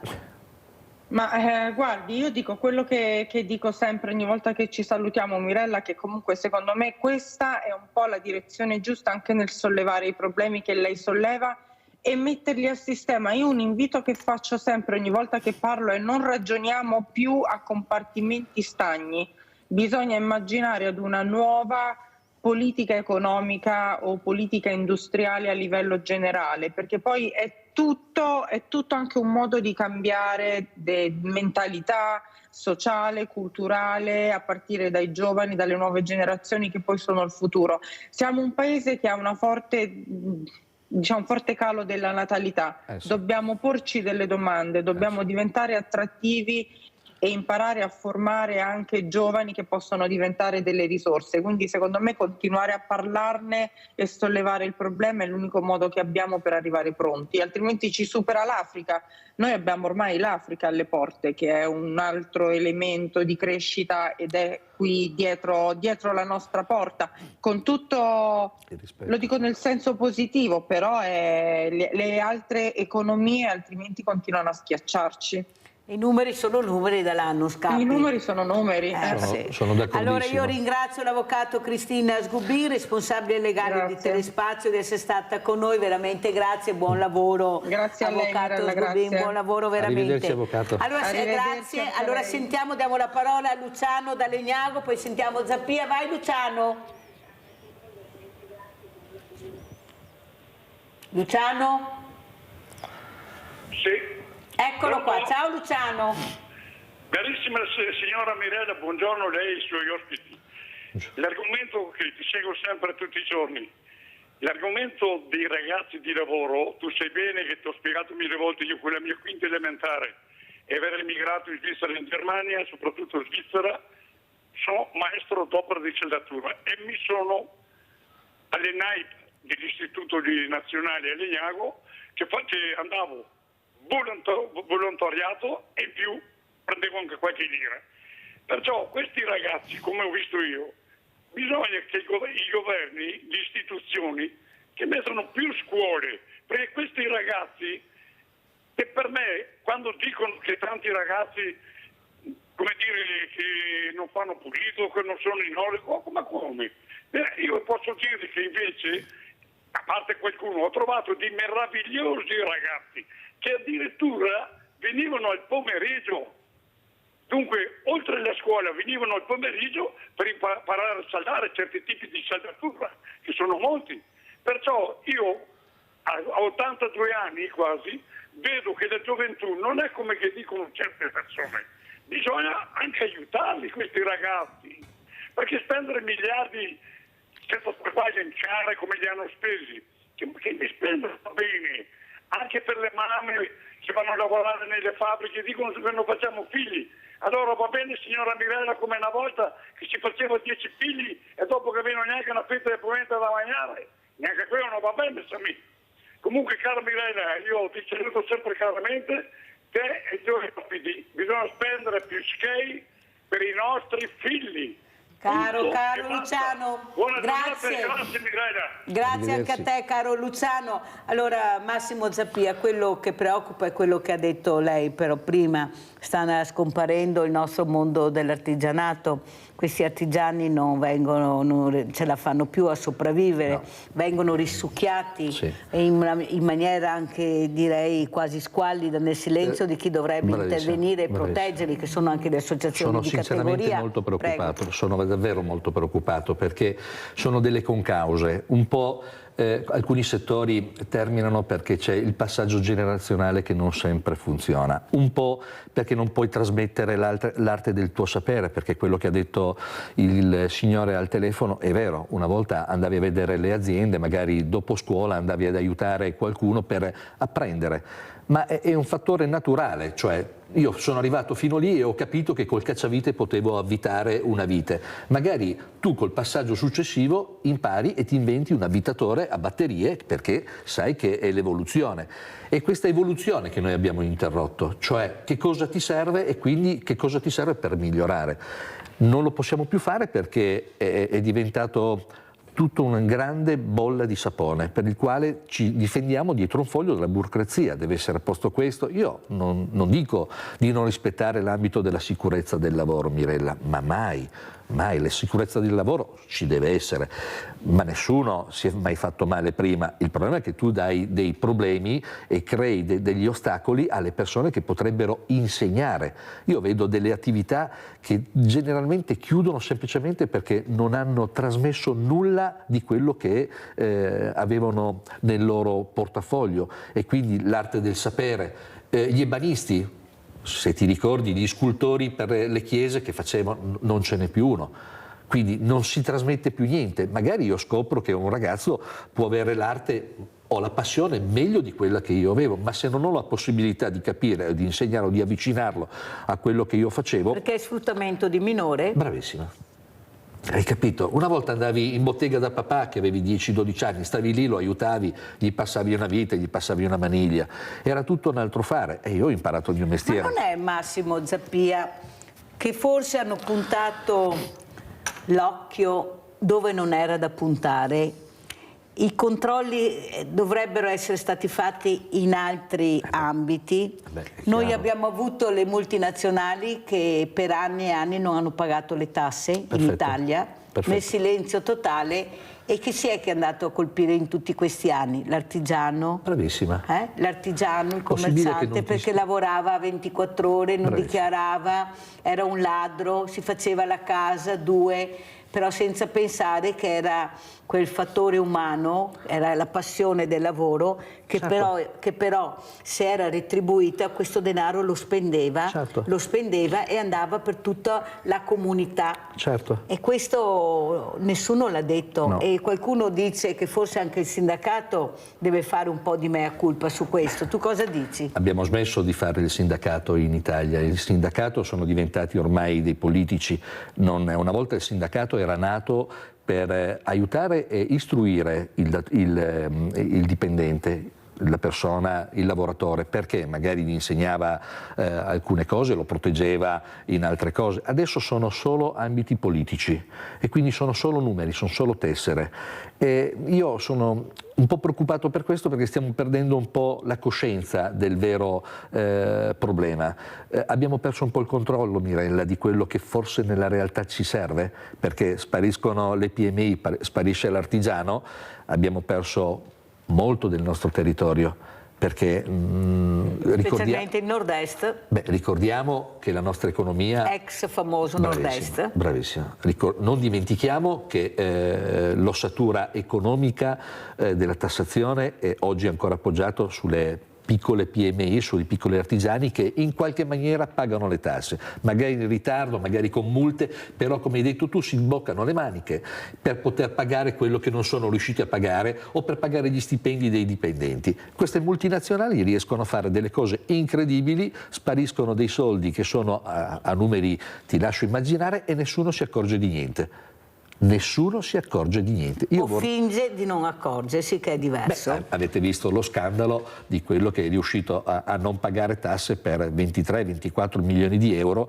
Io mi chiedo come ha fatto, perché se è riuscito ad eludere l'Agenzia delle Entrate, quello deve essere un mago. Allora, come ci saluti, Massimo Zappia? Vi saluto dicendo che io sono comunque, nonostante tutto, positivo. Non bisogna mollare, perché non bisogna mollare. Bisogna parlarsi, e questi salotti sono secondo me gli ambienti più giusti, perché molto spesso, come ti dicevo prima, la gente a volte non conosce gli aspetti, ma non perché non li conosce, perché è ignorante, passami il termine, ma perché non viene informata, perché i meccanismi sono talmente diversi, talmente variopinti, che alla fine quando uno sente queste notizie dice non è possibile che così, però è così. Quindi vi invito sempre, anzi la tua trasmissione secondo me è sempre molto puntuale, e bisognerà continuare a fare rumore, perché parlandone vuol dire non dimenticare. Grazie a Massimo Zappia, imprenditore, di essere stato con noi. Pubblicità. Grazie a voi.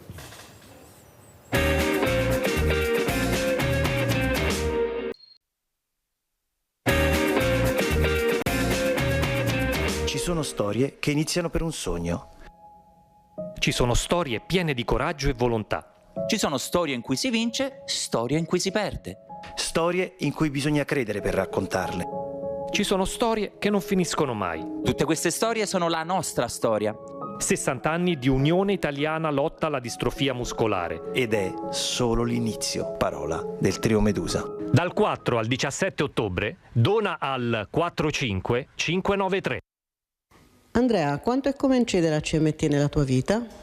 Direi molto, la mia CMT incide molto nella vita di tutti i giorni, in tutti i momenti, dal vestirmi, dal camminare, nel muovermi, nel utilizzare oggetti con le mani, nell'autonomia con le camminate, non riuscire a rimanere seduto più di tanto, devo alzarmi, quindi rispetto a un normodotato ho molte più necessità, molti più vincoli, e sì, anche le barriere architettoniche non sono da meno, insomma, mentre un normodotato non sente questi problemi. Io devo fare molta attenzione a molte cose, a non inciampare, a non esagerare, ecco, insomma, cioè la CMT incide molto nella mia vita, devo stare molto attento.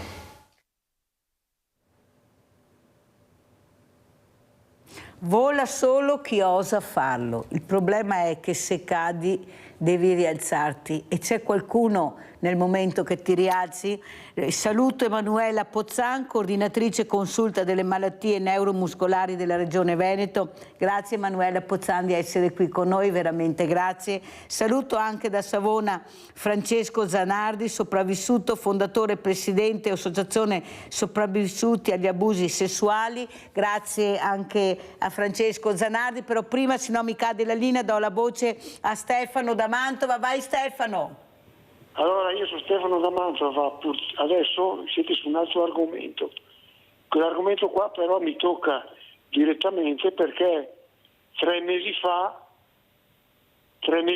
io sono andato in coma. Sono stato fortunato perché sono stato in coma 7 giorni, dopo mi hanno salvato, mi hanno cambiato la valvola al cuore, ho trovato un'equipe fantastica, perché si vede che non tutta l'Italia, diciamo che il 70% dà dei problemi, ma io ho trovato il 30% che mi hanno dato una mano. Comunque capisco quei signori lì, perché riprendere è molto difficile e dura. Io a distanza di 3 mesi mi sto pian piano rialzando, però sto affrontando la vita economica, perché avevo un'azienda, sono andato in crisi per colpa delle banche, che in Italia vale 8.000 miliardi, l'Italia vale 8.000 miliardi e non ci sono i soldi per salvare le aziende e per salvare le persone che stanno male. Purtroppo io prima avevo una forza, ero come un leone, ho quasi 70 anni, non ho paura di niente. Bisogna aiutare i giovani, se gli date i soldi i giovani sono bravi, e dare i soldi alla sanità e alle persone che soffrono, che ne hanno di bisogno. Purtroppo io sono adesso in difficoltà economica, te Mirella stai facendo il possibile. Io dico una cosa solo e poi finisco. I Paschi di Siena io avevo li hanno aiutati con un sacco di milioni di euro e a me i Paschi di Siena mi stanno facendo fallire. Grazie Mirella. Grazie Stefano, un grande abbraccio, mi fa piacere aver sentito questa telefonata di Stefano, ci segue anche Mantova come avete sentito, grazie, un abbraccio, se hai bisogno, sai, io non faccio il possibile, faccio quello che cerco di fare, di aiutare, questo sì, grazie anche a una squadra di volontari che ho, perché da soli non si va da nessuna parte, io sono qua, però capite che l'importante è avere una squadra che aiuta e anche ieri poi vi dirò cosa è successo. Allora abbiamo Emanuela Pozzan, coordinatrice appunto della consulta delle malattie neuromuscolari della Regione Veneto. Allora com'è la situazione Emanuela e grazie per essere qui, prego. Beh, innanzitutto grazie dell'invito e buongiorno a tutti. Per quanto riguarda la nostra consulta posso dire che quest'anno abbiamo portato a casa dei buoni risultati per adesso. È partito tutto a gennaio con l'apertura di un ambulatorio ginecologico accessibile alle donne disabili con disabilità motorie della provincia di Padova e sembra che in regione non ci fosse nessun posto veramente accessibile per questo e le donne disabili erano molto discriminate da questo punto di vista, in quanto anche escluse dagli screening che vengono fatti periodicamente. Quindi questo è stato un grande traguardo che abbiamo cercato di portare avanti anche nella provincia di Vicenza e vorremmo esportare anche in altre province perché ha avuto un grandissimo successo di riscontro e sappiamo che appunto l'ambulatorio è pieno di appuntamenti, è intasato, quindi abbiamo intercettato un bisogno che c'era. Poi durante l'anno abbiamo portato davanti il progetto di collaborare con la Regione Veneto per istituire un tavolo tecnico di lavoro per le malattie neuromuscolari che non hanno una buona presa in carico all'interno della regione e ci risulta che siamo più di 6.000 persone che hanno problemi neuromuscolari e vorremmo puntare molto alla medicina del territorio in quanto le persone hanno bisogno di curarsi oltre ai centri specialistici anche vicino a casa propria per la routine, diciamo. Quindi ci siamo incentrati più che altro in questo progetto e ne abbiamo degli altri, li stiamo portando avanti, quindi il lavoro prosegue. Mi sono incontrata anche con il professor Bonifatti che so che lei conosce bene. Sì, l'abbiamo avuto ospite, sì, diverse volte. Ok. Così, questo è quanto però, abbiamo Emanuela Pozzan, quello che traspare anche da questa scritta bellissima, volare solo per chi sa osare. Il problema è se cadi. Se io cado devo avere un paracadute, devo avere un qualcosa che mi protegge. Non posso cadere e rimanere là. Secondo lei siamo in grado di proteggere queste persone che osano? Vuol dire volare, vuol dire osare, ma volare vuol dire vivere, fare una quotidianità facile, una quotidianità supportata dalla comunità soprattutto, questa comunità che è sempre più lontana, più chiusa, ma non per volere suo, perché qualcuno ha diviso i poveri, i ricchi, gli ammalati, i sani, i vecchi, i giovani, hanno fatto una divisione su tutto e il messaggio che è arrivato è devastante, una solitudine che attanaglia specialmente chi ha patologie, i servizi a casa che non arrivano. Per fortuna c'è il mondo del volontariato che riesce a mettere qualche pezzo se conosce la situazione, ma se non la conosce però ti mettono davanti la burocrazia, i servizi sociali che dicono non posso dare nome e cognome perché c'è la privacy, dove vogliono la mettono, dove vogliono la tolgono. Com'è la situazione da questo punto di vista, proprio servizi alla persona che ha veramente bisogno di un aiuto anche a livello quando va a casa, quando ritorna dall'ospedale, quando ritorna da una visita medica? Prego. Allora, il lavoro da fare ce ne sarebbe tantissimo, ognuno di noi ha delle patologie diverse, io parlo per la mia nicchia, e con delle esigenze molto diverse. Sicuramente quando si hanno dei momenti in cui si cade è molto difficile riprendersi. Non sono così negativa per quanto riguarda la società.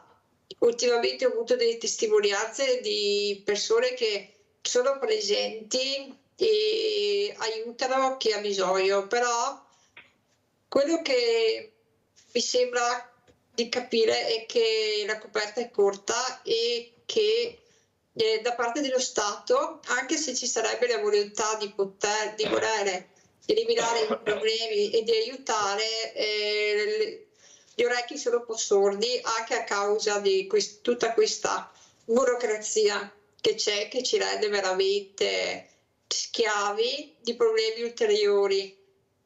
Per esempio, faccio un esempio di persone a cui viene revocata la pensione di invalidità anche se il problema non è stato cancellato e non è nemmeno regredito. Quindi ci tengo un po' a diminuire e non investire dei servizi che risolverebbero gran parte dei problemi delle persone. Quindi le persone purtroppo devono ancora aiutarsi da sole, e la società e i vicini di casa, gli amici, i volontari, ci sono, bisogna intercettarli e farsi aiutare nella speranza che anche lo Stato ci aiuti. Vede Pozzan, il problema è che se qualcuno ci spiega perché dove vogliono loro, su cose che magari a mio avviso al momento non sono così necessarie, anzi non sono per niente necessarie, i soldi si trovano. Quando tu metti davanti il mondo della fragilità, la coperta è sempre corta, i soldi non ci sono, tu bussi a tutte le porte e la risposta che ricevi è sempre la stessa. Come lei ce ne sono tanti, noi dobbiamo aiutare tanti, non ce la facciamo, non abbiamo le risorse adeguate.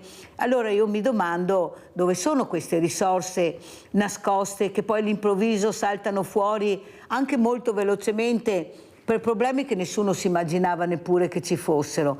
Capisce che spostano sempre il cerino a favore di quello che vogliono loro e non di quello che vuole la comunità. E questo mi dà molto fastidio, perché sono persone elette, pagate da noi per risolvere i problemi del paese, non per fare quello che vogliono. Quando un'opera costa tanti soldi, tanti milioni, dovrebbero interpretare lo Stato siamo noi, Emanuela. Quell'opera serve o non serve? Cosa c'è bisogno in Italia per fare il bene di tutta la comunità italiana? Questi non se lo pongono, decidono. Io vorrei vedere se fossero soldi loro, se farebbero tutte quelle cose che fanno, orribili, inutili, che veramente anche molti giovani veramente detestano e si ribellano. Sentiamo anche cosa ne pensa Francesco Zanardi, fondatore e presidente Rete L'Abuso. Ecco, questi soldi che veramente per queste emergenze non ci sono mai. Stiamo parlando di salute pubblica, stiamo parlando di comunità, di giovani, diversamente giovani. Il paese va tutto da un'altra parte. Prego. Guardate, mi toccate, non sapevo l'argomento di questa mattina, ma mi toccate purtroppo in un punto dove penso che tanti italiani come me, come tanti che stanno ascoltando in questo momento siano sensibili. Ecco, io adesso posso raccontare per mia esperienza personale, dietro gli abusi subiti, nel 2014 ho avuto un tumore di origine psicosomatica, tanto che a 54 anni ho già l'85% di invalidità, con tanto di pensione, di invalidità. E posso notare in 10 anni che ho questa patologia. Purtroppo io noto che c'è stato un calo della sanità, quello che diceva la signora prima, purtroppo tristemente vero, c'è proprio uno stato di abbandono, perché il servizio pubblico, almeno qua in Liguria, praticamente si è azzerato. Il problema è quello di fare le visite che aspetti dei mesi, e poi c'è il problema delle cure dopo la visita, perché le cure che ti vengono assegnate, io non so in Veneto, ma qua in Liguria vi posso garantire, io devo prendere per esempio dei budini integratori per oncologici che costano circa 10 euro cada uno, 2 al giorno, e non gli passa la mutua. Una spesa che con 300 euro di pensione di invalidità al mese rimane difficile. Fermo, perché è interessante, siccome i numeri non li danno mai i politici, specialmente quando io li chiedo, li danno sempre molto fumosi, lordo, netto, ma danno sempre dei numeri diversi. Vogliamo sapere, Francesco Zanardi, 85% di validità, che pensione?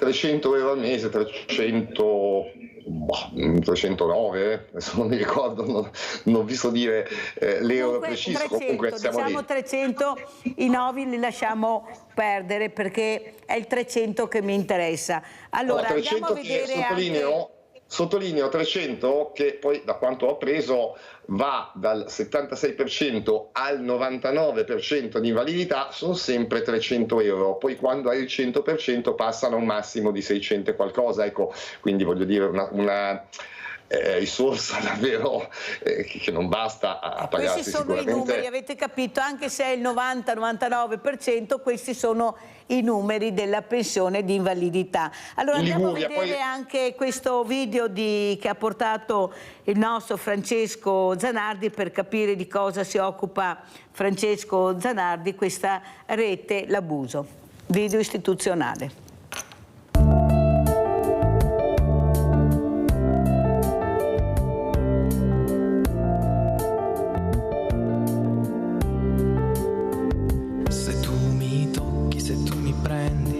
Padre, non posso più sopportare il contatto delle tue mani e l'affanno del tuo respiro. Padre, non mi tenere, non mi toccare, lasciami stare. Quando ancora cercherai e qualcun altro troverai, c'è sempre una preda che non ti aspetta, di cui negare la sofferenza. E se il perdono a volte si può tentare, resta un vuoto nella mente che non si è più colmato, e no, non si può colmare.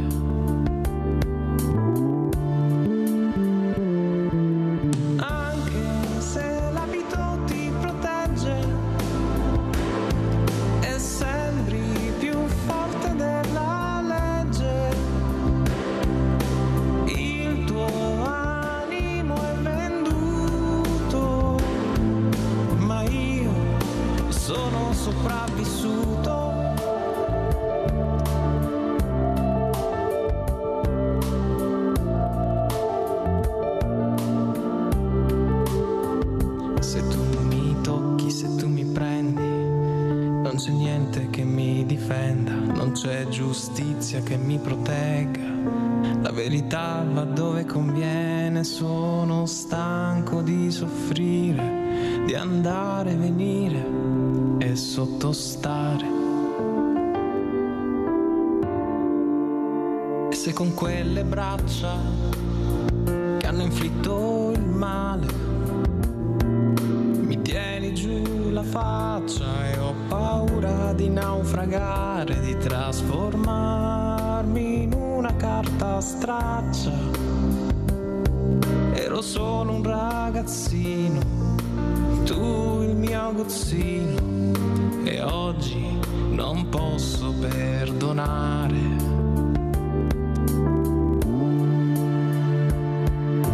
Anche se non ti vuoi pentire, sicuro che poi potrai sparire. Il tuo animo è perduto, ma io sono sopravvissuto. Anche se l'abito ti protegge e sembri più forte della legge, il tuo animo è perduto e io sono sopravvissuto.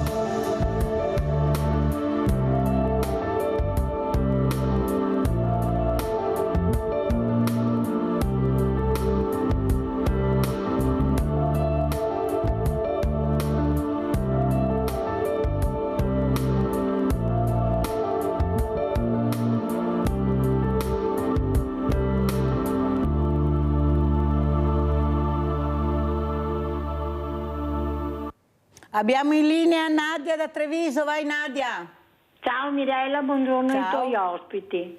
Ho sentito adesso i tuoi ospiti la pensione. Allora io, come cittadina, ho chiesto l'invalidità per mio marito, devi andare da un CAF. Allora mi hanno chiesto, è tesserata? Se ero tesserata non pagavo niente. Per fare la domanda, legge 104, 20 euro se non sei tesserata. Adesso io devo andare a fare la domanda per me, invalidità. È tesserata? No. Allora deve pagare 20 euro. E devi andare da loro. Ma questi sindacati cosa servono? Dopo, per fare la domanda di invalidità ti serve il certificato medico del tuo medico di famiglia, 61 euro. Allora, cosa stiamo a dire? I sindacati lavorano per loro, però non ti portano mai la sua denuncia di redditi. Grazie, arrivederci e buona giornata. No, loro non sono obbligati a far vedere il bilancio, questo è vero. Allora, grazie Nadia che hai detto in effetti quello che costa, specialmente alle persone che non hanno molta disponibilità, capite quanto è difficile avere anche i propri diritti. Questa è la verità, è difficile avere i propri diritti e molti addirittura non li conoscono. Allora io vorrei adesso parlare con Francesco Zanardi del video che abbiamo visto di questo sopravvissuto a questi abusi, ma soprattutto il coraggio che ha avuto Papa Francesco. Io dico sempre, Francesco, che ti chiami come lui, che se non ci fosse dovremmo invitarlo, che ha avuto il coraggio per quanto riguarda l'omosessualità e la Chiesa ha detto basta, basta, basta e basta. È un tasto molto delicato, è un tasto molto importante, perché io penso che bisogna iniziare anche a capire questi abusi anche non solo femminili ma anche maschili. Io ho avuto un avvocato proprio in settimana che ha detto lei non ha idea Mirella di quello che succede anche a certi uomini, a certi ragazzi, e questi non hanno neppure il codice rosso e neppure il braccialetto elettronico. Allora com'è la situazione per quanto riguarda la tua visione, Francesco Zanardi?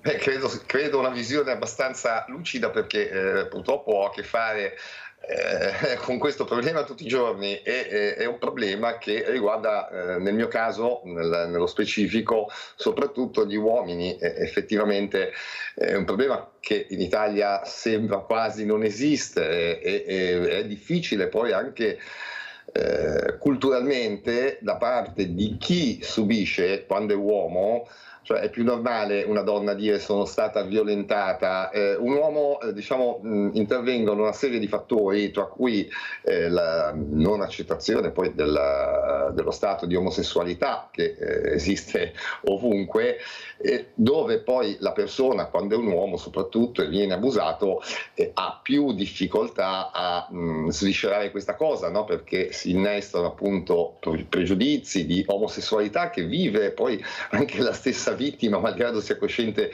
di non esserlo. Ecco, è una situazione anche lì molto complessa, di cui non se ne parla e purtroppo, ripeto, i casi sono davvero tanti, ma non solo in età infantile, anche in età adulta, ma tanto quanto, almeno nel mio settore, come accade alle donne, spesso questi abusi accadono nell'ambito, diciamo, religioso per circuizione, no? Perché ovviamente il predatore approfitta del suo ruolo di insomma, superiorità sociale in qualche modo, no? Perché diciamo, il sacerdote, in questo caso non solo sacerdote, anche l'insegnante e via dicendo, sono figure di riferimento nella nostra cultura, no? Quindi figure di cui ci si fida, figure verso le quali poi in qualche modo le persone vivono più o meno uno stato di sudditanza, ecco. Senti Francesco, è stato molto scalpore, ma molto scalpore tantissimo, quel fatto accaduto qui vicino a Treviso di quel ragazzino che ha ucciso il suo stupratore, violentatore, e al di sopra di ogni sospetto, famiglia per bene. Questo ragazzino aveva incontrato questo uomo lavorando. Secondo te qualcuno si doveva accorgere? Cioè ci sono dei segnali che possono essere notati quando un ragazzino, ecco, viene veramente sedotto e abbandonato, indipendentemente dalla figura maschile o femminile, ma questa violenza fisica che subisce non riesce a ribellarsi, magari all'inizio pensavo una cosa, ecco, il sesso non è femminile o maschile, è sesso e basta, ognuno lo può fare con chi vuole nella decenza e nel rispetto di tutti. Cosa vuoi dire? Qualcuno si deve accorgere, ci sono dei comportamenti che dovrebbero far capire che c'è qualcosa che non va in tuo figlio, ecco, dei segnali, secondo te ci sono? Ma i segnali indubbiamente ci sono, il problema resta sempre quello di riuscirli a cogliere. Io proprio ieri sera parlavo di un problema del genere con un insegnante che poveraccia si sentiva in colpa perché, malgrado l'evidenza dei fatti che oggi vede sotto un'altra luce, era il suo primo caso di un alunno che veniva molestato in famiglia. E sì, c'erano dei segnali che lei ha faticato a cogliere perché non riconosceva. Ecco, questo è purtroppo uno dei grossi vuoti che abbiamo in Italia, anche per i bambini, soprattutto per i bambini, e adesso poi spiego il perché, che è un'educazione proprio in questo senso, un'educazione che deve partire dai bambini, cioè non voglio dire che i bambini debbano essere scandalizzati per quanto riguarda l'aspetto sessuale, tuttavia nelle scuole, come accade in tutto il resto del mondo quasi, in Italia non si insegna quali sono i comportamenti che gli adulti devono avere con i bambini e viceversa, no? Quindi diciamo il bambino a volte si trova, almeno quando è minore, si trova in una situazione che naturalmente non recepisce come pericolo e quindi diciamo non si accorge che sta accadendo qualcosa. Questo diciamo è il problema principale. Il problema secondario è appunto quello di avere una società anche preparata, no? Perché il bambino poi, se viene educato in questo modo, diventerà adulto, educherà i suoi figli e comunque manterrà la consapevolezza di questa cosa, sarà più sensibile a riconoscere certe problematiche nel prossimo. E invece purtroppo qua c'è questo altro ambito che è totalmente scoperto. Senti Francesco, devo correre, ma le domande sono tante, poi devo farle anche a Emanuela Pozzan. Qui è stato anche un altro caso che volevo discuterne con te questa mattina, di questa discoteca che aveva diviso i ragazzini, diciamo, dagli adulti. Su questa sala dove c'erano i ragazzini c'era una determinata musica che loro amano, e in altre sale per adulti ce n'erano anche quasi di uguali, e questa coppia è stata fermata perché non l'hanno fatta entrare in questa sala dove c'erano questi ragazzini, perché ha detto è sempre una sala per ragazzini, non ti dico il finimondo, io ho pagato il biglietto, posso entrare dove voglio, non è giusto, ma cos'è questa storia? E i giornali, i telegiornali si sono riempiti di questa storia. Allora io mi sono permessa di dire, siccome io frequento anche queste discoteche, questi posti, e ho visto che ci sono i lupi manari. I lupi manari che vanno proprio dove ci sono questi ragazzini e ragazzine molto fragili e li adescano. Li adescano anche in maniera molto soft, che magari molti non notano, io invece l'ho notata benissimo, e poi li aspettano fuori. L'adescamento viene all'interno, ma all'interno più di tanto non possono fare, ma vedono qual è la preda. Ecco, non ti dico il finimondo che è successo, non è giusto, senza capire che poi quel ragazzino che incontra il lupo manaro a sua volta diventa lupo manaro anche lui quasi sempre. Purtroppo funziona così. Allora, secondo te è giusto o è sbagliato cercare di tutelare anche un po' la fragilità anche all'interno di queste discoteche, oppure sei d'accordo che quando uno paga il biglietto ha diritto di entrare dove vuole e sentire che musica vuole, non ci devono essere altre? Prego Francesco. No, assolutamente sono d'accordo, la fragilità va assolutamente tutelata, soprattutto poi quando si è in una discoteca dove poi il ragazzino o ragazzina che sia è magari in un ambiente dove non so, consuma alcolici o qualcosa del genere, quindi diciamo la fragilità aumenta, no? Quindi naturalmente non posso essere che d'accordo sul dividere le due sale, anche perché appunto essendo cosciente del lavoro che faccio, questo è un ottimo terreno di caccia, no? Per chi vuole predare, diciamo per i predatori adulti, quindi non ho niente da eccepire, anzi. Grazie Francesco, mi fa piacere che hai supportato quello che dico io, che invece le fragilità vanno protette, perché ci sono lupi manari e avvoltoi dietro l'angolo, almeno facciamo quello, se non va bene neppure questo noi non ci lamentiamo dopo di quello che vediamo. Allora adesso vorrei sentire anche Emanuela Pozzan, questa tutela delle fragilità, sta facendo dei passi avanti, hai detto Emanuela, non abbastanza ma almeno qualcosa si muove, ma secondo te anche queste pari opportunità non dovrebbero essere più presenti nel territorio, capire anche dove vogliono apparare, perché sennò io devo ancora capire qual è l'obiettivo delle pari opportunità. Tu sei una donna, hai diritto alle pari opportunità, cosa sono per te le pari opportunità? Prego Emanuela Pozzan. Allora, le pari opportunità io le vedo come la possibilità, nonostante la presenza della disabilità e di una malattia importante, di poter fare tutto quello che ci è concesso ancora dell'evolvere della malattia, quindi uscire,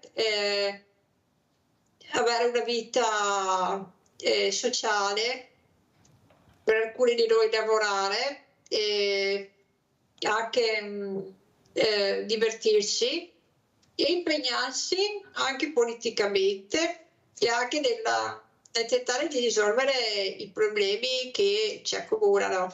Alcuni di noi magari si sono più motivati e quindi hanno la possibilità di migliorare le cose, anche perché invece non ha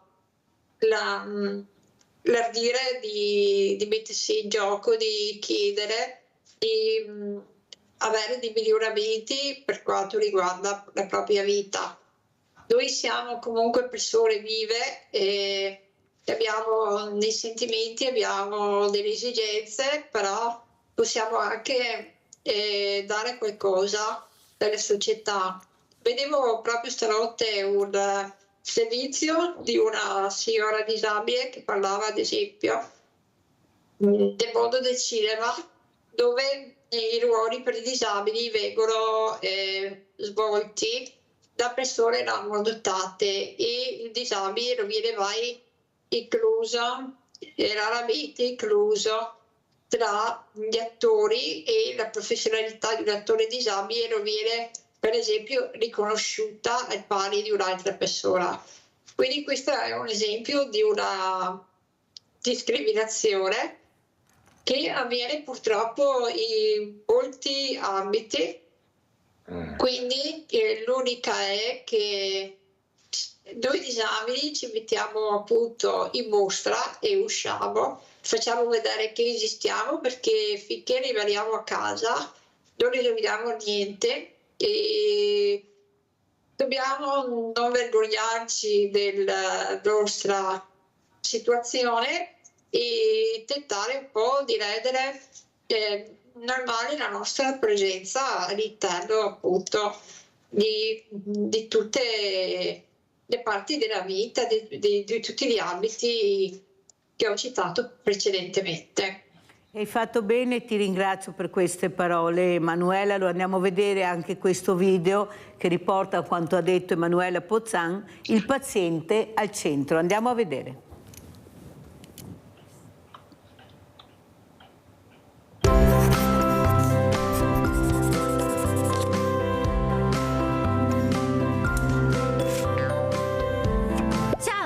Sono Sketch e oggi inizierò a raccontarvi che cos'è la distrofia muscolare di Duchenne e Becker. Ne avete già sentito parlare?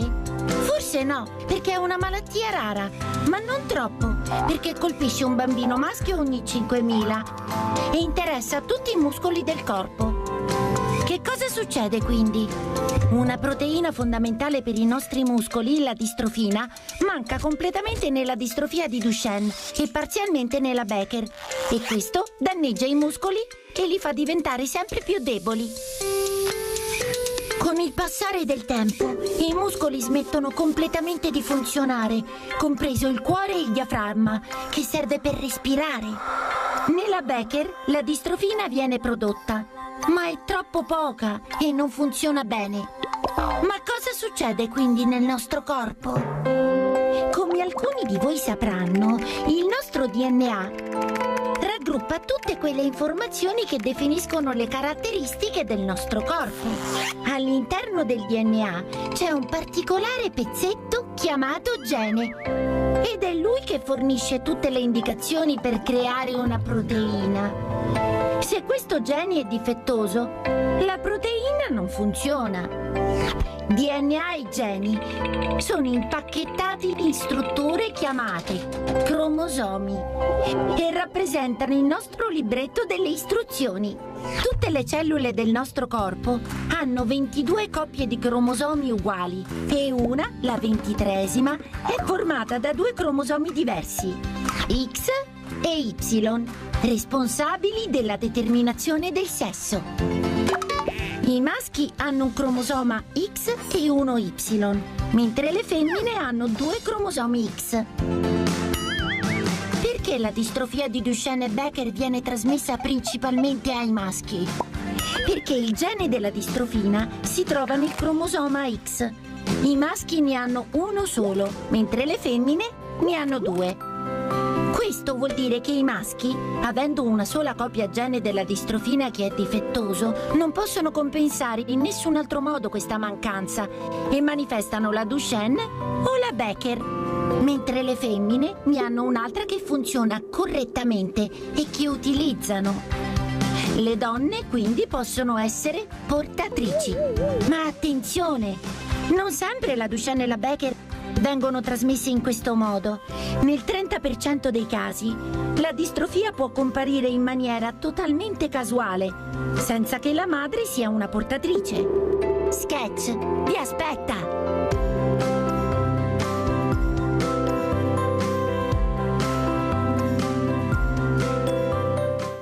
Quante cose impariamo con questi ospiti che portano questi video importantissimi e anche semplicissimi per far capire. Abbiamo Giuseppe da Villorba. Ciao Giuseppe. Salve, buongiorno. Mirella, buongiorno. volevo chiederti un'informazione. Prego.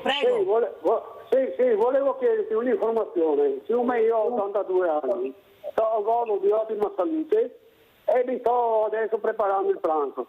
Ma volevo chiederti, tu conosci, volevo evitare sta roba a mezzogiorno, tu conosci qualche casa di ricovero, qualche istituzione che può darmi il pranzo? Io lo pago.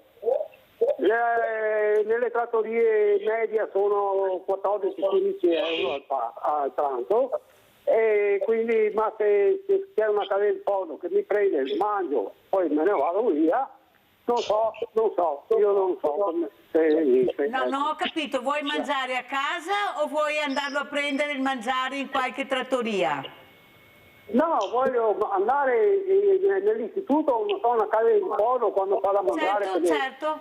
Allora dopo ti faccio chiamare e ti do il numero, sai?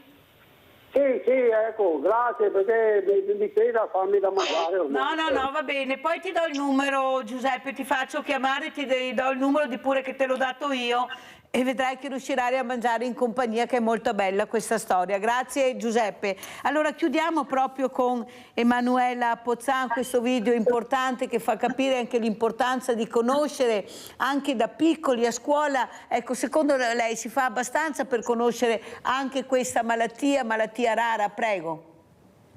Le malattie rare sono poco conosciute, sappiamo che sono tantissime, però se non ci sono dei casi che fanno emergere la presenza di questa malattia, tipo il caso di Semimasso, è facile che queste malattie vengano ignorate.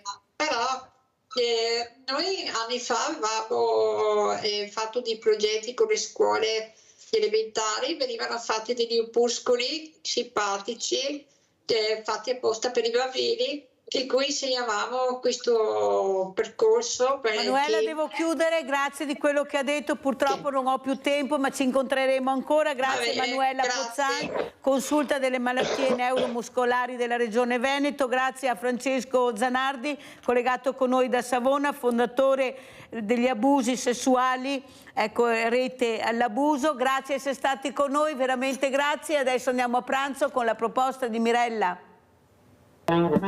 Indivia con gorgonzola e crostini. Brasir, giardiniere capo della società orticola di Bruxelles, provò a coltivare della cicoria nelle grotte in cui normalmente venivano allevati i funghi champignon. Dai cespi di cicoria legati e cresciuti al buio e sviluppatisi sotto la sabbia, si formò l'insalata dalle foglie chiare e dalla forma allungata, che conosciamo come indivia belga. Ingredienti per 4 persone. Un cespo di indivia liscia o riccia. 150 grammi di gorgonzola. 3 fette di pane casereccio. Erba cipollina. Burro. Aceto balsamico. Olio extravergine di oliva. Sale.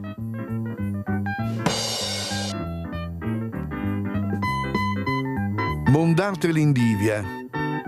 Spezzettatela.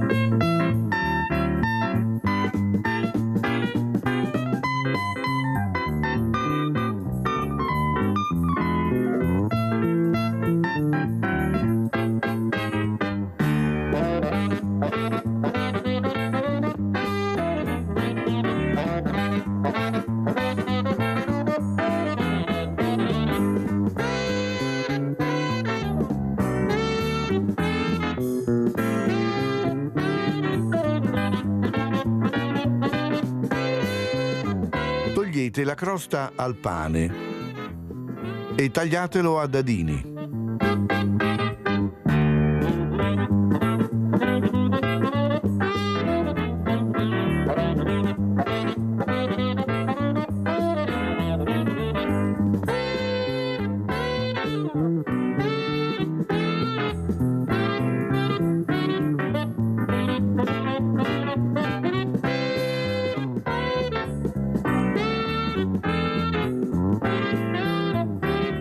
Riducete a pezzetti il gorgonzola.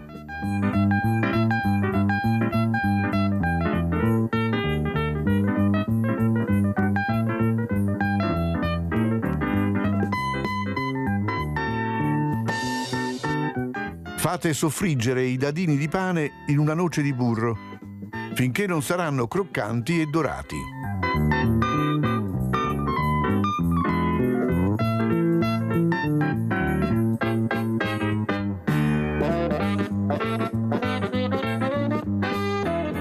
Levateli con una schiumarola e poneteli ad asciugare su carta da cucina.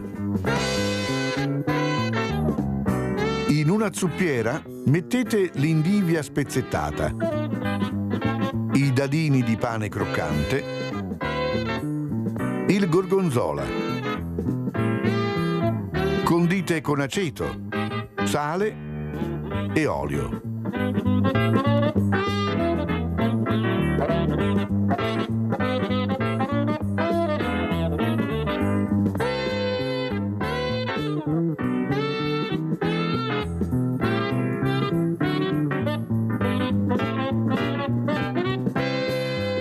Completate con l'erba cipollina sminuzzata.